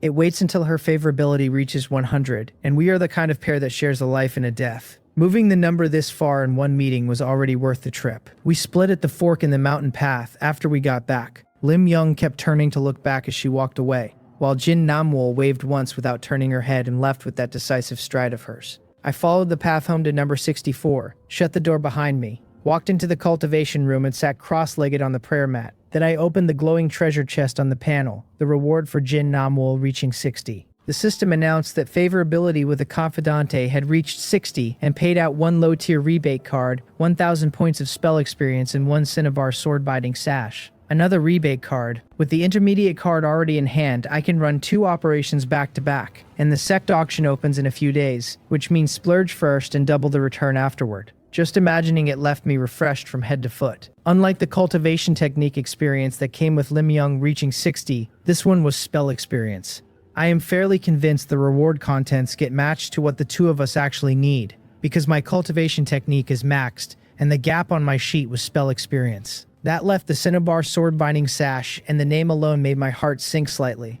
I took it out, and a brilliant red filled my hand. A waist sash woven from some unidentified spirit silkworm silk, warm and cool and silky to the touch. Intricate dark patterns were embroidered across it, and faint dark golden light ran along the pattern under the lamp, incomparably luxurious. It was beautiful, certainly. The problem was that it plainly belonged on a female cultivator, and a grown man knotting that around his waist is a thought I did not enjoy having. It was exactly what I had suspected. The favorability rewards always seemed to include a magic treasure suited to whichever confidante they came from. The purple cloud pill nurturing robe for Lim Yong before, and now this red sash for Jin Namwol. I clicked the system introduction and a few lines came up. They described the cinnabar sword binding sash as a top-tier magic artifact whose wearer gains increased power in sword-style spells and increased intensity of sword chi, a sword artifact consistent with senior sister Jin's Dao down to the letter. She had told me herself that she walks the road of a pure sword cultivator and intends to enter Chilsel Peak. I sat there with the red sash in my hands, thoughtful. Should this go to senior sister Jin? Handing her a top-tier magic artifact waist sash on the same day I handed her a beauty-preserving pill would have her genuinely suspecting that I am pursuing her. Which I am, to be fair about it. But senior sister Lim is not won over yet, so the sensible move was to wait a while longer and find a more natural opening. I shook my head, put the sash back into the system inventory and set it alongside the shelved black silk stockings and the red cloud pill heart furnace. 3 gifts waiting on 3 different futures. I have not pulled a single top-tier magic artifact for my own use yet, though rebate cards and spell experience are worth no less to me than one would be. Rebate cards mean tens of thousands of spirit stones, and experience saves me an enormous amount of time on comprehension. I fixed my attention on the full 1,000 points of spell experience and told the system to add points, all of it into the heavy sword technique. The bar shot up at a speed the naked eye could follow, and profound insight into the technique flooded my sea of consciousness like a tide coming over a wall. It felt like being set down in a void outside time and space, holding a heavy sword, swinging one strike after another, honing the same spell day after day. Every swing of the sword carried a small correction, and every gathering of spiritual chi came out more precise and more fluid than the one before it. When the spell experience finally ran out, the information on the panel had changed. The heavy sword technique had reached its maximum, which is level 5, the same ceiling the heavy sword art has, and the maximum level effect cuts the spiritual ki consumed in casting by half. I opened my eyes slowly with something bright shimmering in the depths of them. Half the chi cost from the technique, stacked on the 30% shorter gathering and the 50% greater power from the maximum level art, adds up to a complete transformation of the spell. I took out the profound black heavy sword and activated it. One gentle nudge of spiritual chi, half a breath, and a rich golden radiance erupted off the blade. The sword hummed, and that heavy mountain-like aura came off it more restrained than before, and considerably more dangerous. The drain ran to roughly 1/15 of what it used to be. As for the power, I glanced around my own backyard and did not dare test it, since a maximum level art driving a maximum level technique would take my new building down with the wall. Better not. I withdrew the spiritual chi and the radiance faded obediently, since at maximum level both release and withdrawal are mine to control. Neither the art nor the technique can be improved a step further. I put the sword away, looked out at the far end of the sea of clouds, and thought about what came next. Cultivation gets the attention now. Once the auction opens, I spend a wave of spirit stones and double them with the rebate cards. Once the pile is high enough, I convert it into contribution points and take those to the scripture library. The heavy sword art is only yellow rank high grade, but at maximum it performs close enough to an unmastered profound rank low or medium grade technique to serve. Once my ranking climbs and my exchange authority rises with it, profound rank high grade and even peak grade techniques will still be waiting. The same goes for spells. The heavy sword technique holds up for a while yet, but one attack spell is the entirety of my arsenal. I have no defensive spell and no movement technique to my name, and those two are the priority. After that, I can look at whatever else in the sect is worth practicing, and with that many spells piled together, I will have plenty to digest. The year-end assessment for the outer sect falls 2 months out. Jin Namwol mentioned once that outer sect disciples do not sit the assessment in their first year, so this one passes me by entirely. A good result at the end of next year is the target, and the top 100 would be best of all. I know exactly how difficult that is. The top 100 are basically all peak chi refining cultivators who have spent 20 or 30 years grinding in the outer sect. A newcomer does not simply walk up and stand among them. I shook my head, stopped overthinking it, aimed in that direction anyway, and closed my eyes to cultivate. Half a month went past like sand running out. I did not miss a single daily task in any of it, and my physique, intelligence, and charisma climbed 1/10 of a point a day without fail. My physique sits at 6.3 now, my intelligence at 5.4, and my charisma at 5.3. My spiritual root reads high grade, 1250 of the 10,000 points it needs to move up a rung. The 3 basic attributes speak for themselves. My physique has left other body cultivators of my level far behind, and my comprehension ability is dozens of times what it was at the beginning. My face has not changed much, though the way I carry myself improves every day. The spiritual root gets 50 points of universal experience every single day without exception. 10,000 points takes a high-grade root up to peak grade, which at this rate is 200 days away. 200 days from high grade to peak grade. If that ever got out, the entire cultivation world would lose its mind. Since breaking into a high-grade spiritual root, my cultivation speed has run several times what it was at medium grade. With the maximum level heavy sword art and medicinal pills feeding it from both sides, I improve every day. At this pace, I am confident of reaching late-stage chi refining before next year's assessment. Mid-stage to late-stage in a little over a year would beat ordinary disciples badly, and beat most resource-starved geniuses with peak-grade spiritual roots as well. One morning I finished my daily tasks, pushed the door open, and left the building. The sect auction opened that day, and since my entire plan for doubling my spirit stones turns on it, I naturally had to go. Jin Namwol and Lim Yang had contacted me through our sect tokens the day before to arrange going together, with the outer sect plaza set as the meeting place. I saw them from a distance, already waiting by the sword testing stone at the edge of the plaza, standing side by side. One of them was tall and slender with a long sword on her back and something gallant in the set of her features. The other was delicate and gentle and quiet as a pool of spring water. The mountain breeze brushed past their robes and their hair, and passing outer sect disciples kept glancing over, and a few of them slowed right down. Jin Namwol spotted me at a glance, folded her arms, and asked with some confusion why I was so slow, and whether something had happened. Since the auction was about to start, I smiled and said nothing had happened, and that cultivation had simply run long. Lim Yang had not seen me in half a month, and from the moment I appeared, her eyes did not leave my face. She watched long enough for the look to go fixed, and then her lips moved and she murmured, mostly to herself, that junior brother Ryuk seemed to have become even better looking. It was quiet, and Jin Namwol was standing close enough to catch every word of it. She gave her infatuated sister a helpless glance and said with irritation, yes, yes, yes. Her junior brother Ryuk is the best-looking man alive. Now could we please go, since the auction was about to start?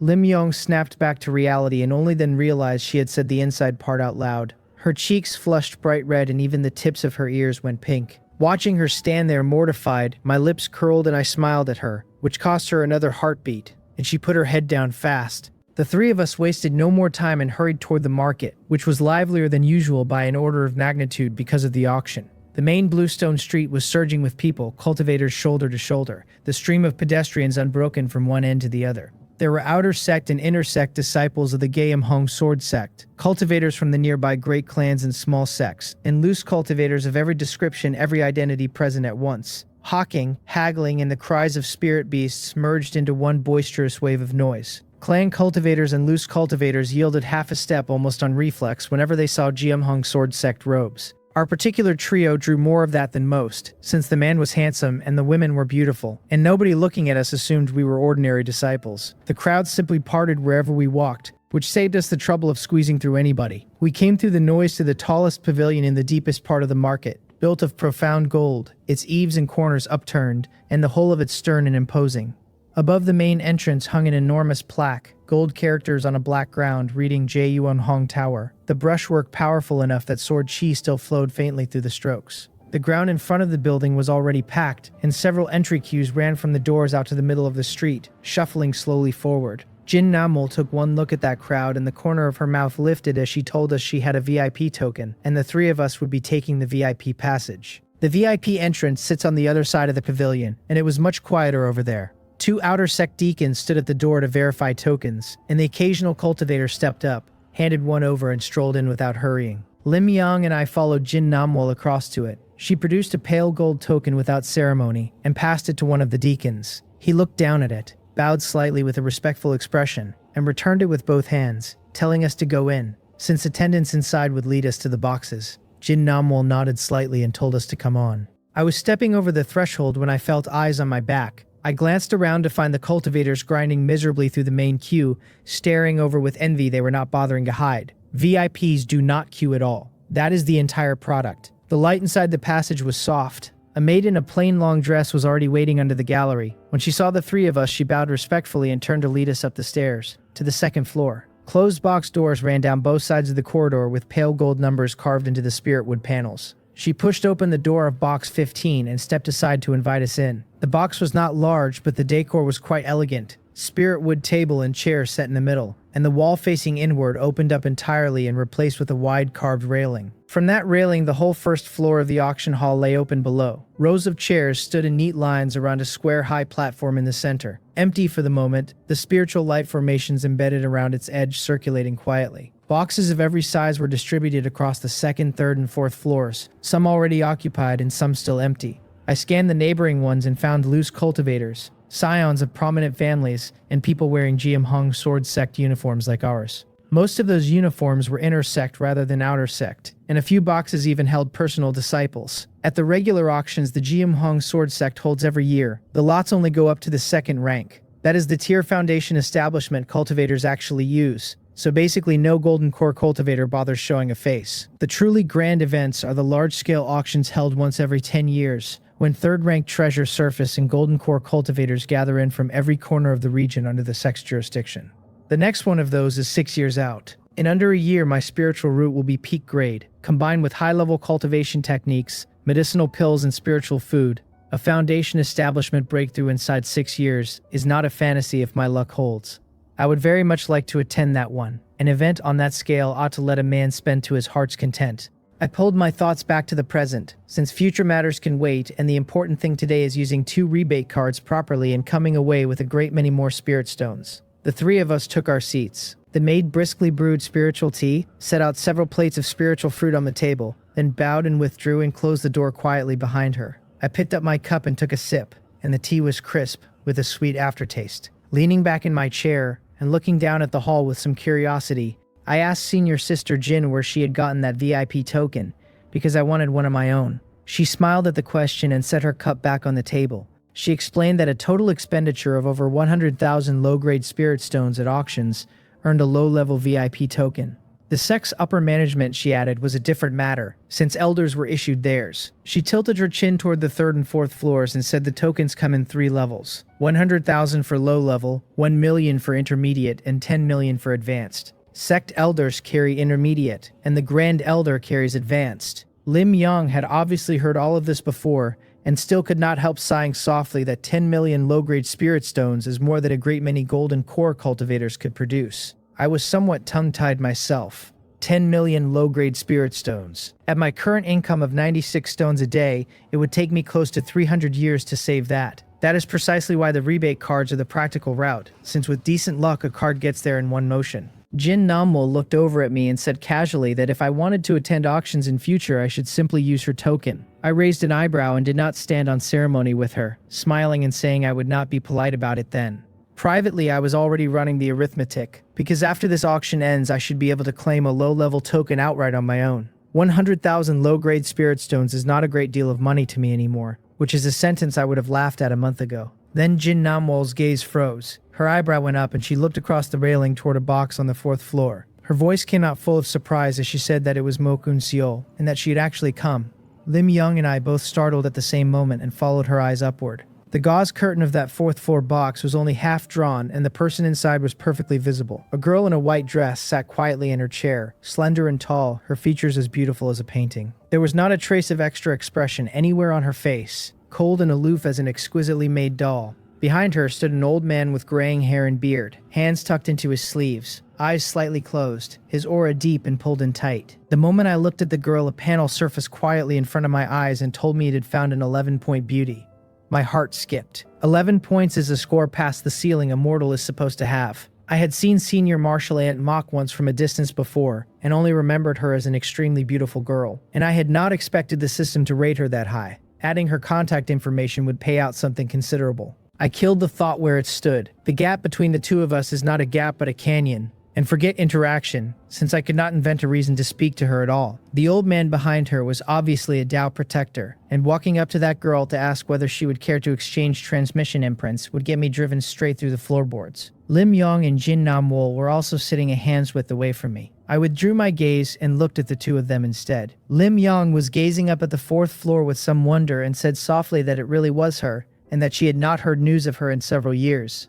I asked whether senior sister Lim knew Mokun Sol. She turned her head and smiled and said of course she did, and that the woman carries a super-grade spiritual root. She caused an uproar through the entire sect when she first joined, passed the assessment in a single month, and broke the Gaemhong Sword Sect's record outright. There is nobody in the whole sect who has not heard the name. Jin Namwol nodded slightly too, looking at the cold girl in the white dress across the hall with a flash of envy in her eyes. She had heard the sect master took her on as a personal disciple, and the silence of the last few years must have been seclusion, which has evidently ended now. Then she paused and added, curious, that she wondered what realm that cultivation has reached by now. I was curious about the same thing. The super-grade spiritual root is prodigy-level talent, second only to the legendary spirit bodies. With the Gaemhong Sword Sect pouring every resource it has into one person for 4 years of seclusion, I wanted to know exactly how far Mok Unseol has gone. Curiosity is where it ended, obviously. None of the three of us has any relationship with Senior Marshal Aunt Mok, so nobody was going to wander up and ask about her cultivation realm to her face. Jin Namwol kept gazing at that cold white-robed figure on the fourth floor opposite and said softly that talent is truly unreasonable. A super-grade spiritual root is said to have no bottleneck at all before the Golden Core stage, and only the faintest one going into Nascent Soul. Barring accidents, Senior Marshal Aunt Mok will inevitably become an Ascent Soul True Monarch. Lim Yeong shook her head gently and said that people really are different, and a trace of bitterness crossed that gentle face of hers. An Ascent Soul True Monarch is a genuine power inside the Gaemhong Sword Sect, one of the people who actually holds the reins. I did not feel any of what the two of them were feeling. There was a time I envied that kind of talent honestly and completely, and that time is over, because I have the system. My physique, my comprehension ability, my spiritual root, every attribute I own climbs steadily on its own schedule, and the spirit stones and the assorted rewards keep stacking up underneath them. The Nascent Soul stage is nowhere near where I intend to stop. There is exactly one goal at the end of this road, which is ascension to immortality and a life with no end written on it. More and more people kept arriving in the first floor hall, the cushions on the wooden chairs filling one by one. Silhouettes appeared behind the gauze curtains of the boxes on the second and third floors, and the whole auction house came alive. Then a red shadow drifted down from the fourth floor and landed light as falling cloth on the high auction platform. It was a woman in a red dress with a face like a peach blossom and eyes full of something warm. The dress outlined her slender figure exactly, and a bewitching charm came off the whole of her that dried out mouths across the room. The panel informed me it had found a 9-point beauty, 2 women over the standard in a single afternoon.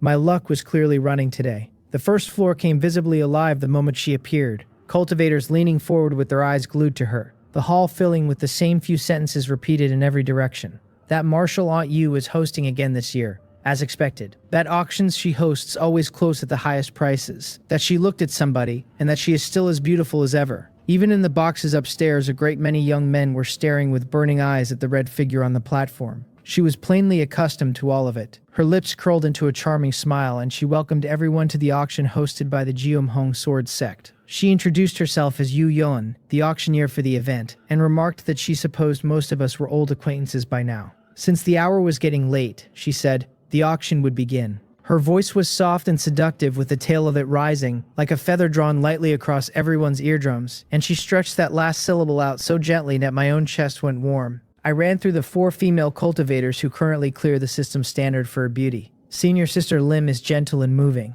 Senior Sister Jin is gallant and spirited.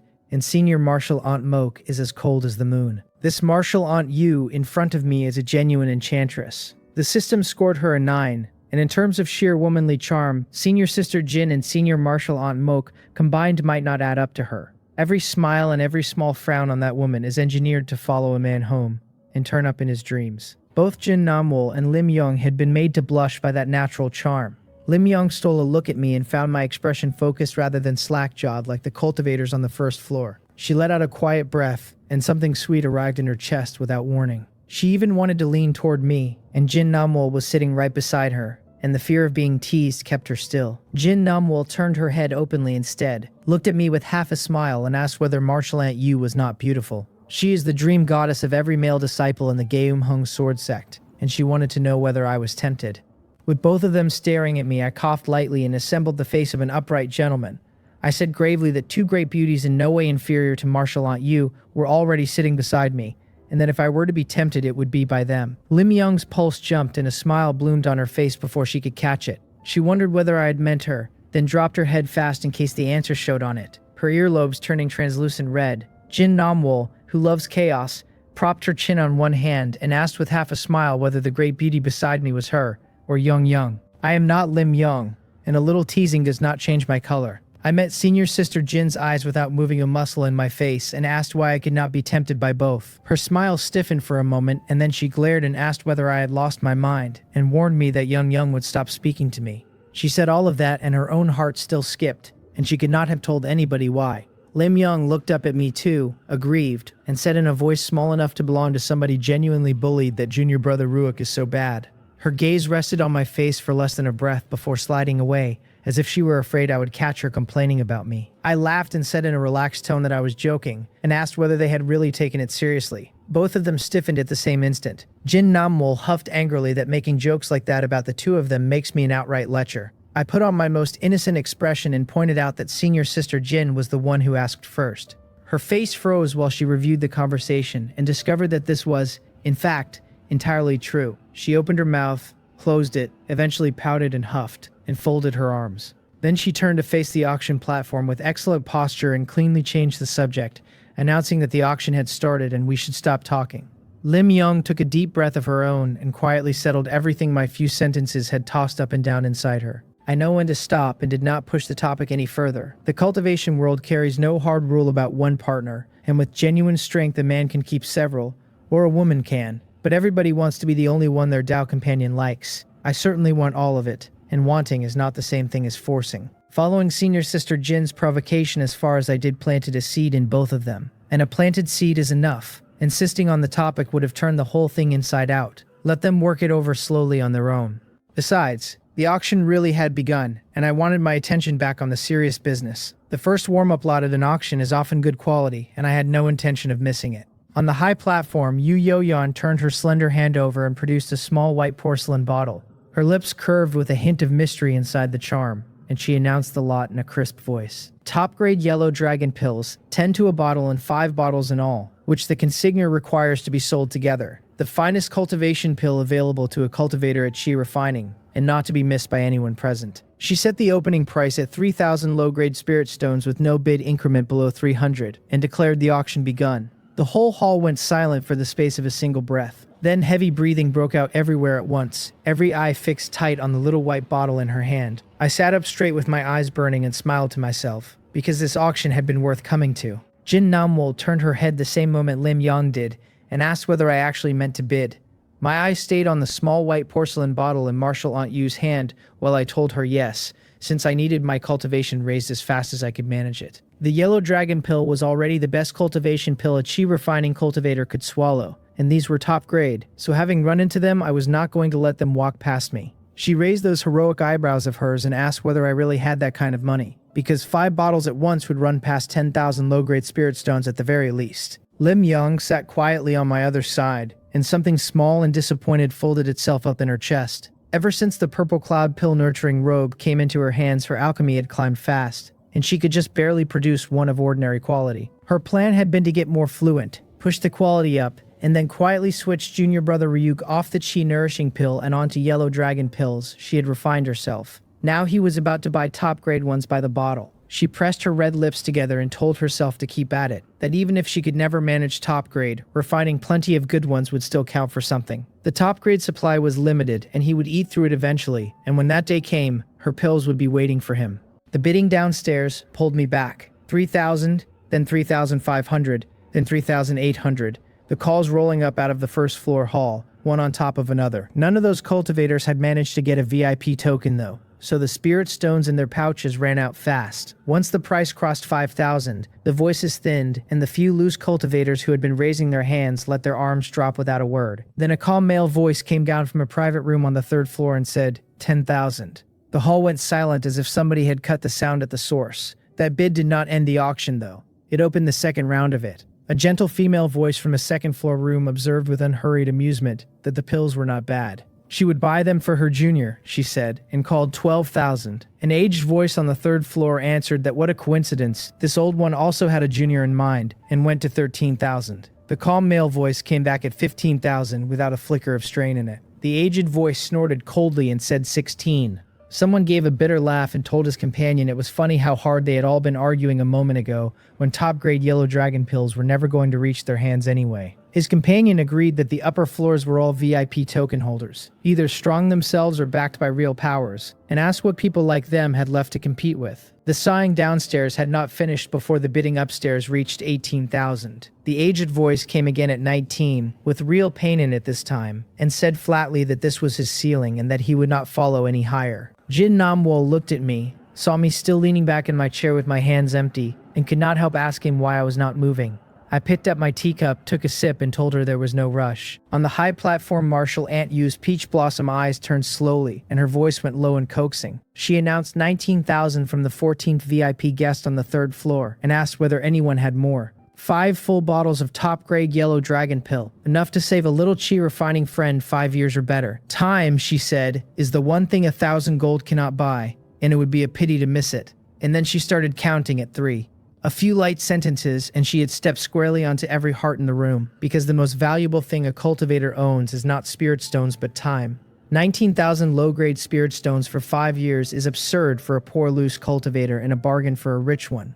And she knew exactly which half of the room she was talking to. Sure enough, the second-floor woman came back through her teeth at 20,000 and called it her bottom line. 5 bottles at 20,000 low-grade spirit stones works out to 4,000 a bottle, which is several years of saving for most of the people in that hall. Someone muttered that it was insane. That money clearly did not mean the same thing to the seniors upstairs that it meant to them. They had the look of men who had just discovered they were not living in the same world as the floors above their heads.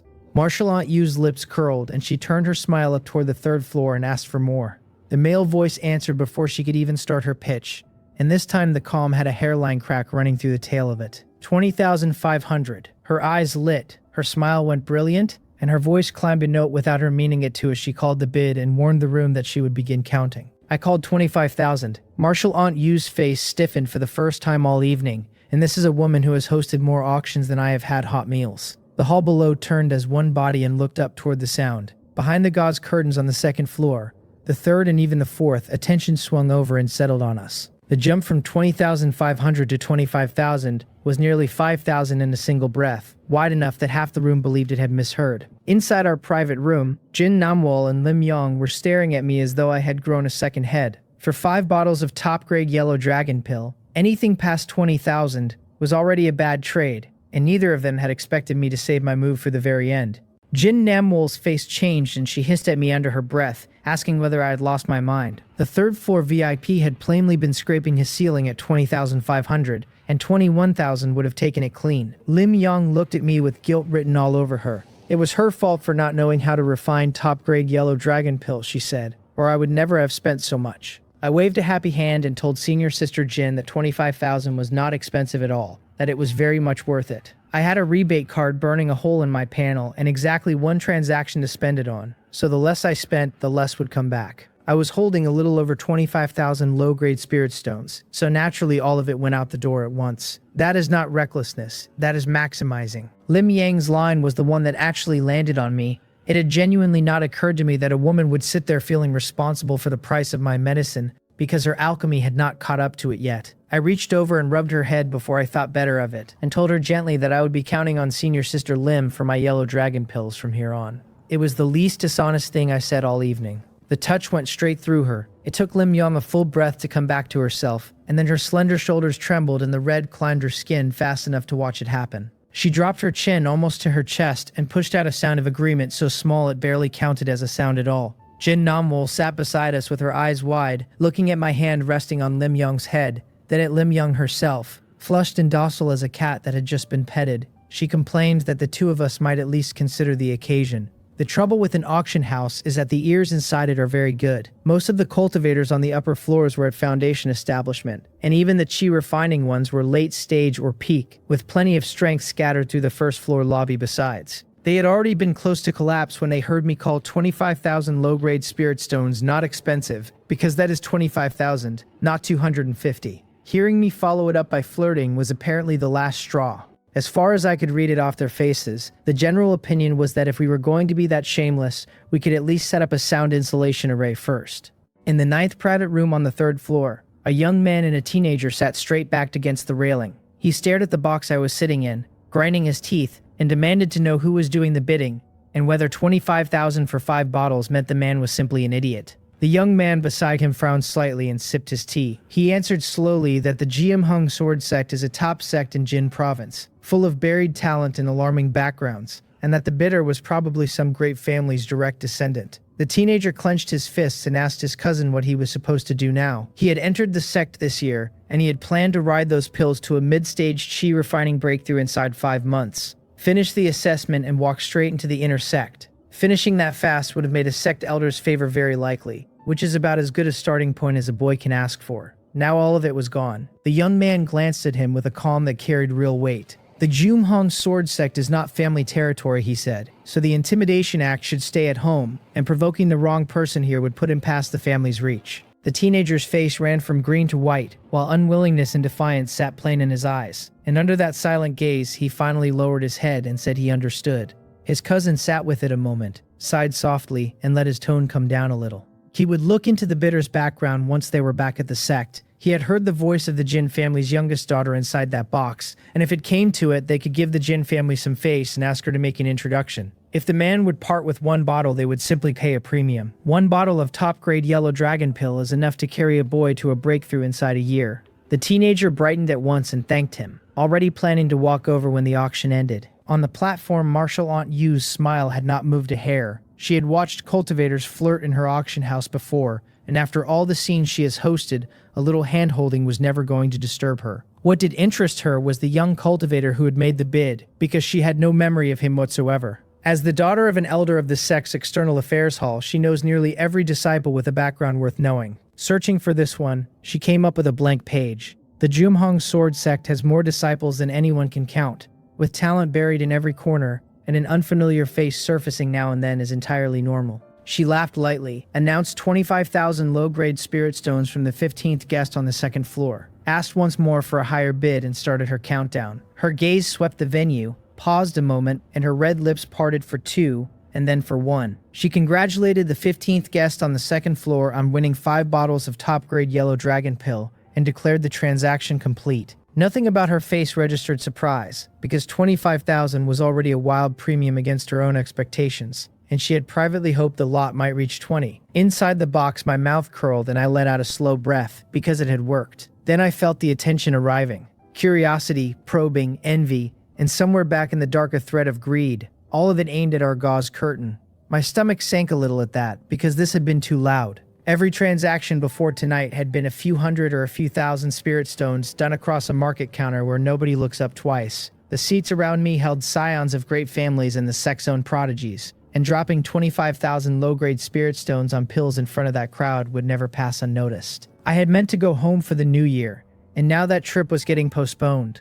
Inside the sect, the rules sit heavy on everybody's shoulders and nobody dares touch me. Past the mountain gate is another matter entirely, since wealth pulls at the heart, and I was not about to hand anyone that opportunity. A rebate card can only be pinned to 1 transaction, so the bigger the number, the fatter the return, and spending small would have been the same as throwing the card away. 25,000 was as far as I could safely push it for now. A few tens of thousands of low-grade spirit stones makes foundation establishment cultivators hungry, and dumping hundreds of thousands would have put golden core cultivators on me instead. While I was still turning that over, the light screen slid quietly into place in front of my eyes. The system informed me that I had taken the lot at an absolute price, displaying the style of a god-tier tycoon, and that my exposed wealth had attracted covetous eyes. For that, it announced, my award would be 5 puppet bodyguards. Puppet bodyguards. My mouth twitched. Surely I had not lifted some ex-special forces bodyguard out of an urban setting and dropped him into a cultivation world where a man like that loses to an early-stage chi-refining disciple. I grumbled at it inwardly and opened the bodyguard information anyway.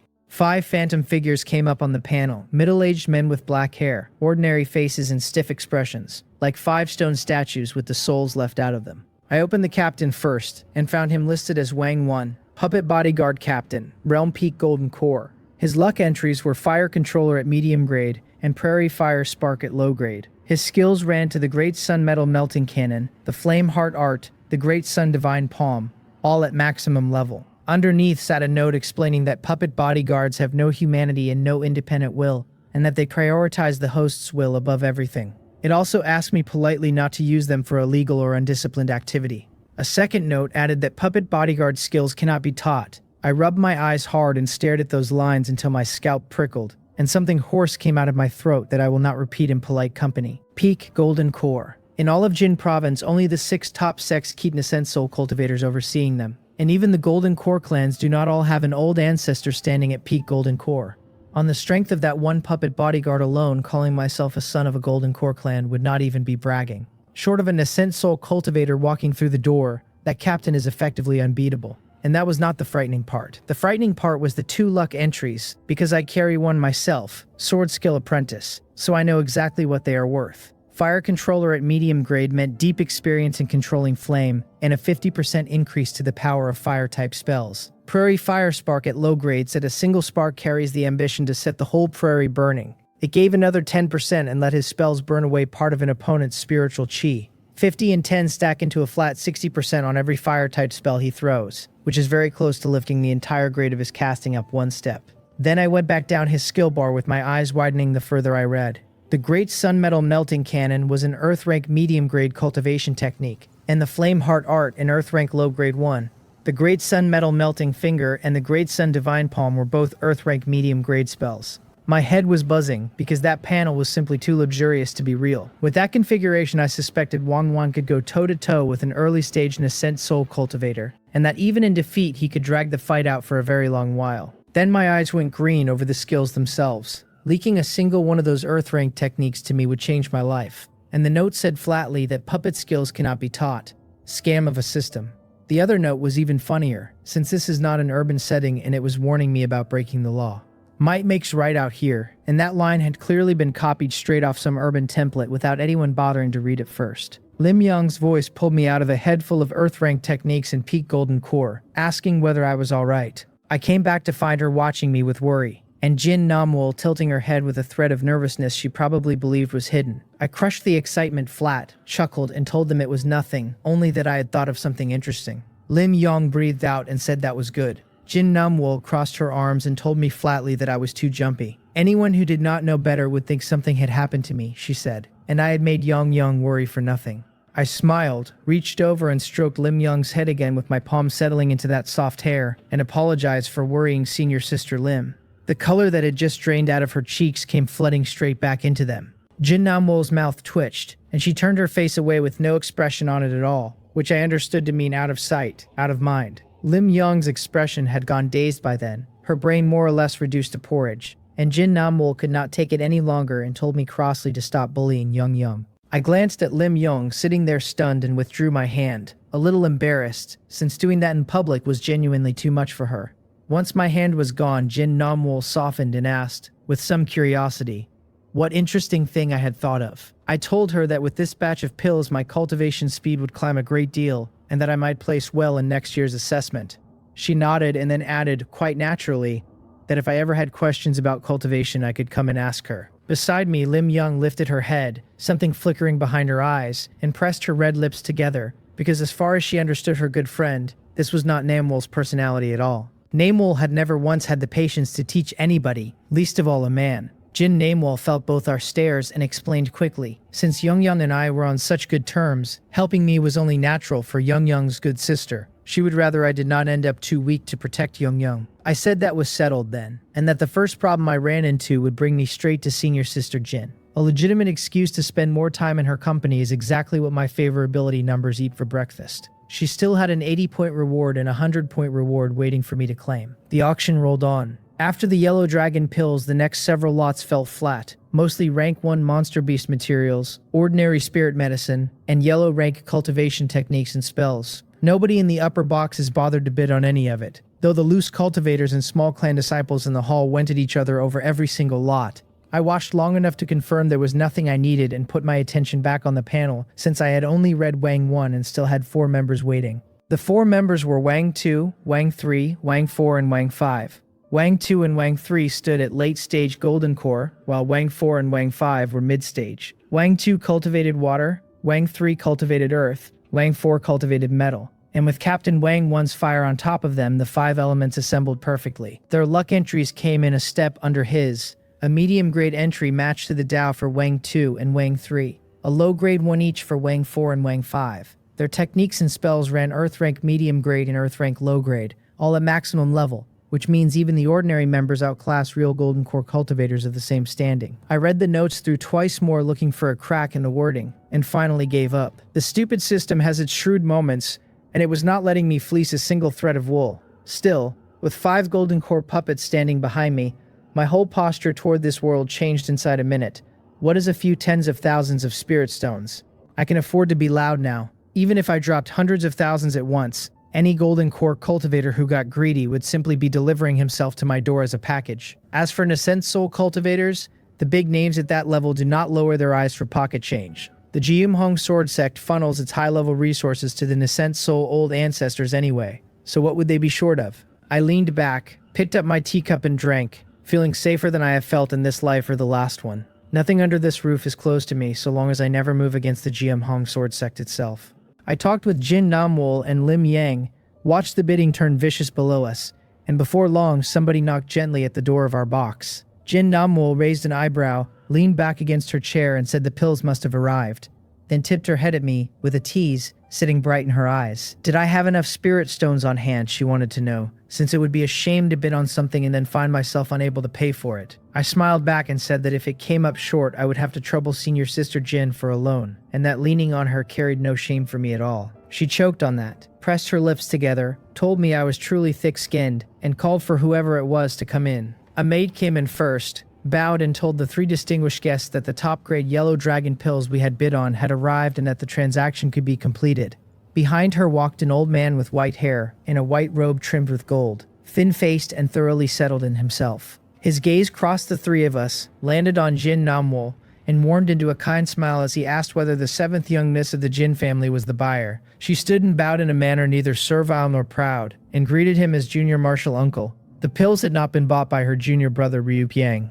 The old man turned to me with a flick of surprise in his eyes, a new face he had never seen. Still, anyone sitting in a box with a direct descendant of the Jin family could hardly be nobody. He smiled and invited junior martial nephew Ryuk to complete the transaction. His palm brushed the storage pouch at his waist, and 5 small white porcelain bottles appeared on the wooden table without a sound. They sat there lustrous as jade, glowing softly under the box's spirit lamps. He asked me to check the pills first and to raise anything wrong with them on the spot. I picked one up and pulled the stopper out. The scent came out mellow and thick, woody bitterness underneath and sweetness in the finish, and one breath of it made the spiritual chi in my meridians restless. I tipped a pill into my palm and found it earthy yellow all the way through, crystalline and translucent like a bead of amber, with fine pill patterns wound around the surface of it. I do not know pills, so I turned to Lim Yang and she leaned in, looked, and told me it was top grade with no problem anywhere in it. I opened the remaining 4 bottles, one by one, checked them, stoppered them again, and told the old man the goods were fine. He said that since Junior Marshal Nephew had checked them, we could hand over the spirit stones. I patted my storage pouch and the stones poured out in a clattering little mountain across the table,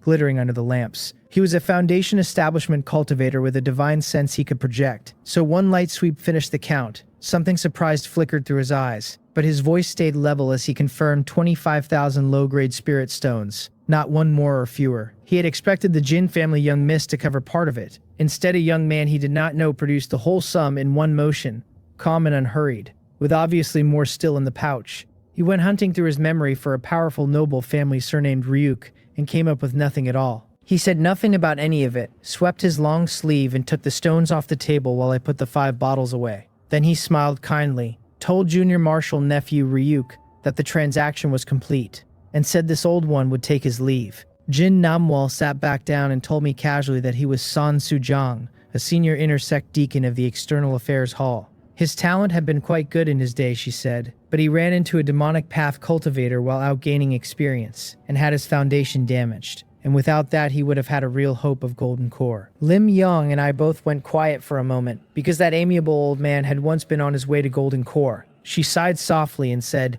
"Accidents are unavoidable on the cultivation path, and that this junior martial uncle was truly unlucky. Foundation establishment and golden core are one rung apart and worlds apart in standing, and having your foundation ruined halfway by a demonic path cultivator is a regret only a cultivator can properly taste." It occurred to me, not entirely charitably, that I now have 5 golden core puppets standing behind me, so demonic path cultivators are simply not a problem I need to own. If one ever turns up, the unlucky party is not going to be me. Transaction complete, which meant the rebate card could be used. I chanted it silently and pinned the low-grade rebate card to that purchase. The system confirmed the designation, rolled its random multiplier at 4 times, and congratulated me on 100,000 low-grade spirit stones. My mouth curled the moment the number landed in my gut. 4 is not the top of the range, but 4 on 25,000 comes back as 100,000, and the entire outlay was recovered 4 times over inside a single breath. Next comes the big move with the intermediate rebate card, and even if that one rolls its floor at 5 times, it flips a full 500,000. Plenty of peak foundation establishment cultivators could not scrape that together if you sold off everything they owned. My gaze went back to the God Tier Tycoon's confidence line on the panel, where 25,000 spent had met the upgrade condition, so I chose to upgrade without hesitating over it. The system moved me to level 5 and told me I would now collect 16 low-grade spirit stones every hour. It added, as it always does, that money is the confidence of a God Tier Tycoon, and that 50,000 buys the next level. 16 an hour is 192 across 12 hours, and close to 70,000 low-grade spirit stones across a year. Without touching a rebate card at all, my passive income now matches the wealthier end of foundation establishment. On top of that, I was holding 100,000 spirit stones and an intermediate rebate card. Spend that, and the confidence climbs again, and the rebate flips another wave, and with decent luck I might take 2 levels back to back. If everything ran smoothly, I could see level 8 inside a short stretch. And at level 8, the passive income alone would be running at the pace of a golden core cultivator. To the Ryuk family, that is a height nobody looks at directly, a person who would not spare a small family like mine a glance. Inside a top sect like the Jiamhong Sword Sect, a golden core cultivator is an elder. A mid-stage chi refining nobody was about to start earning like one.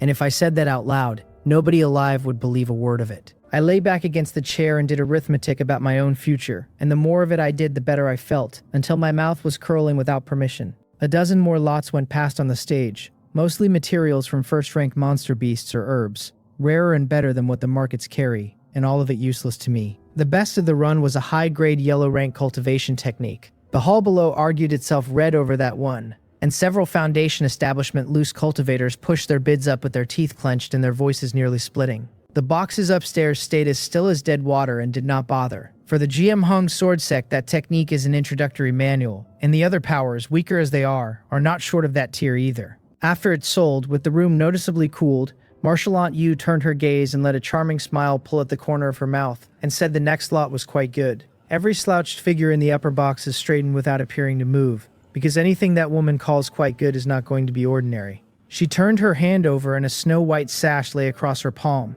Rows of pale gold sword-shaped patterns were embroidered along it with spiritual light drifting between them. The instant it appeared, a sharp sword intent rolled off the platform like a blade leaving its sheath, and several low cultivation loose cultivators pulled their necks in. Her voice climbed with real heat in it as she announced a top-tier magic artifact, the gold-white sword-marked sash, which increases the power of sword-style spells for whoever wears it. A rare treasure for sword cultivators, she said, and who knew when another would surface, with the base price at 10,000 low-grade spirit stones in increments no smaller than 500. My hand stopped halfway to my mouth with the teacup still in it. That was all? It was top tier, but its attributes did not reach the Cinnabar sword-binding sash the system had already handed me, which raises sword-style spell power and adds sword chi strength on top of that. The Cinnabar sword-binding sash suits a female cultivator, though, while the gold-white sword-marked sash would look perfectly fine on a man. The catch was that bidding meant calling 100,000 spirit stones straight out. I intended to use the intermediate rebate card, and leaving any part of that sum unspent would be a pure loss. While I was working through the arithmetic, I caught Jin Namwol sitting up straight beside me, her gaze crossing the railing and fixing on the sash with an undisguised want in it. I raised an eyebrow and asked senior sister Jin whether she liked the thing. She came back to herself with her eyes still glued to the platform. Sash-type magic artifacts are far harder to refine than ordinary ones, she said, let alone at top-tier grade, and she doubted she was the only sword cultivator eyeing it. I asked what price she thought it would take. She considered for a moment and said it would have to pass 30,000 and might reach 40,000 if the luck ran badly. My expression froze slightly, my lips moved, and what came out was disappointment, asking whether that was only 40,000. Jin Namwal's head snapped around, wearing the face of a woman who has just been handed a whole lemon to chew on. Then Jin Namwal said, half frantic, that I should listen to what I was saying. 40,000 low-grade spirit stones was somehow low now, when plenty of foundation establishment cultivators could not assemble it by pooling everything they own. Lim Yong nodded along like a chick pecking rice and added, softly and very seriously, that never mind 40,000, 4,000 was more than she had in hand. Somewhere along the way, without my noticing it happen, 40,000 low-grade spirit stones had stopped impressing me. A month and a bit ago, 40 low-grade spirit stones was an astronomical figure in my eyes. Now I was sitting there deciding that 40,000 was not worthy of my intermediate rebate card. People change, apparently.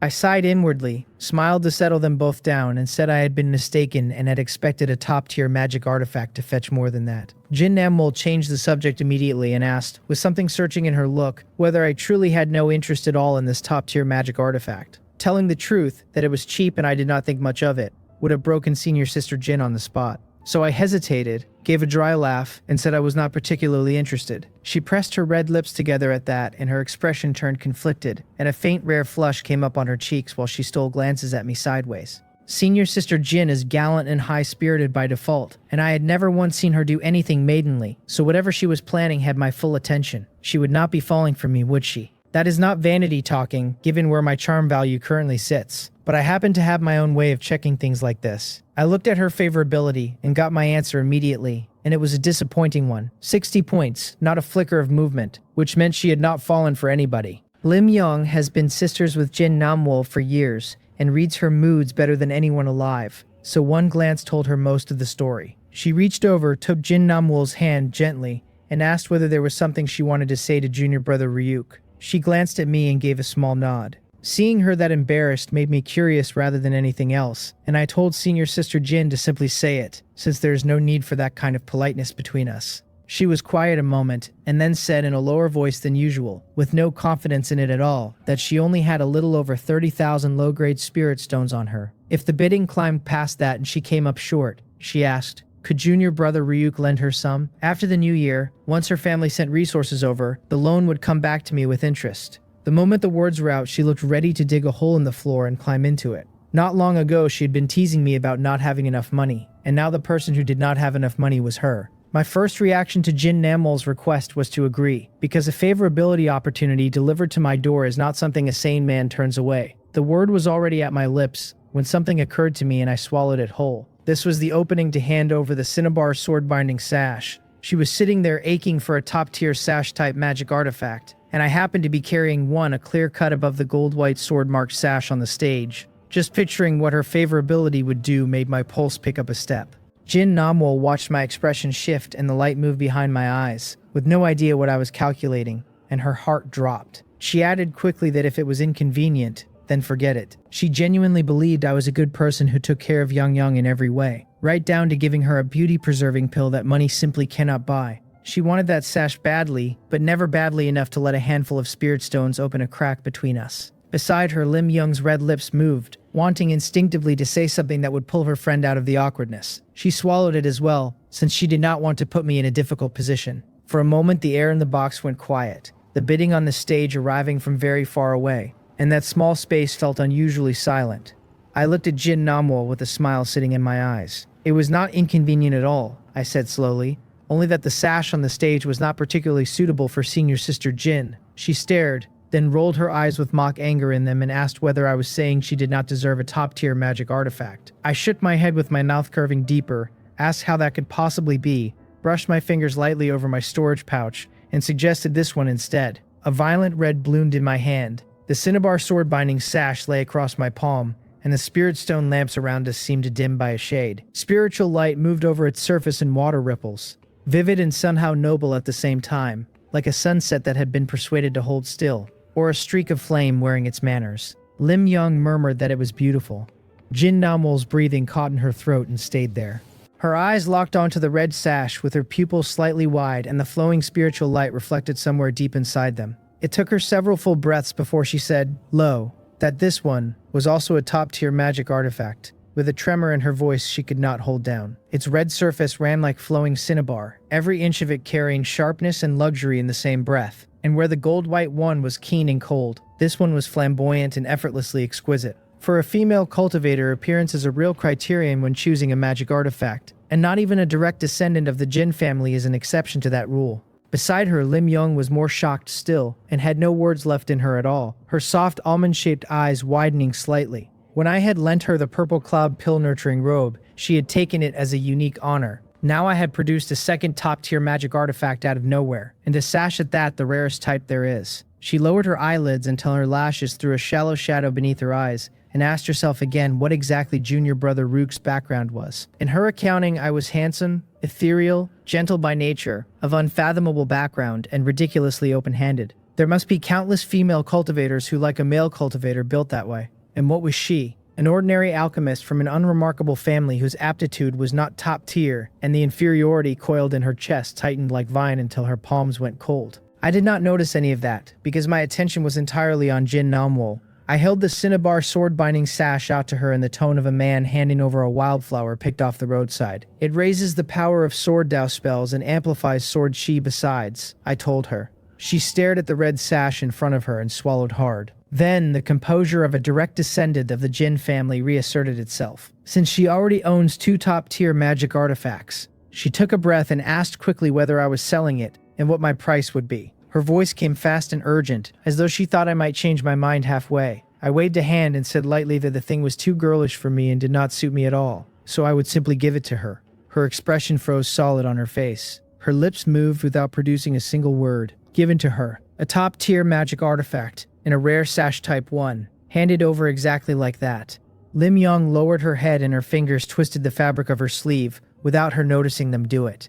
Bitterness climbed out of her chest and tightened her throat. The purple cloud pill-nurturing robe had made her think she was different, that she was the special one in junior brother Ryuk's heart. Clearly that was not the case, since he had handed Namwol a top-tier magic artifact too. Strangely though, the inferiority that had been coiled around her heart eased a little, and she could not have explained why. Perhaps because it meant junior brother Ryuk was not so perfect after all, and was in fact fairly bad and possibly rather lecherous.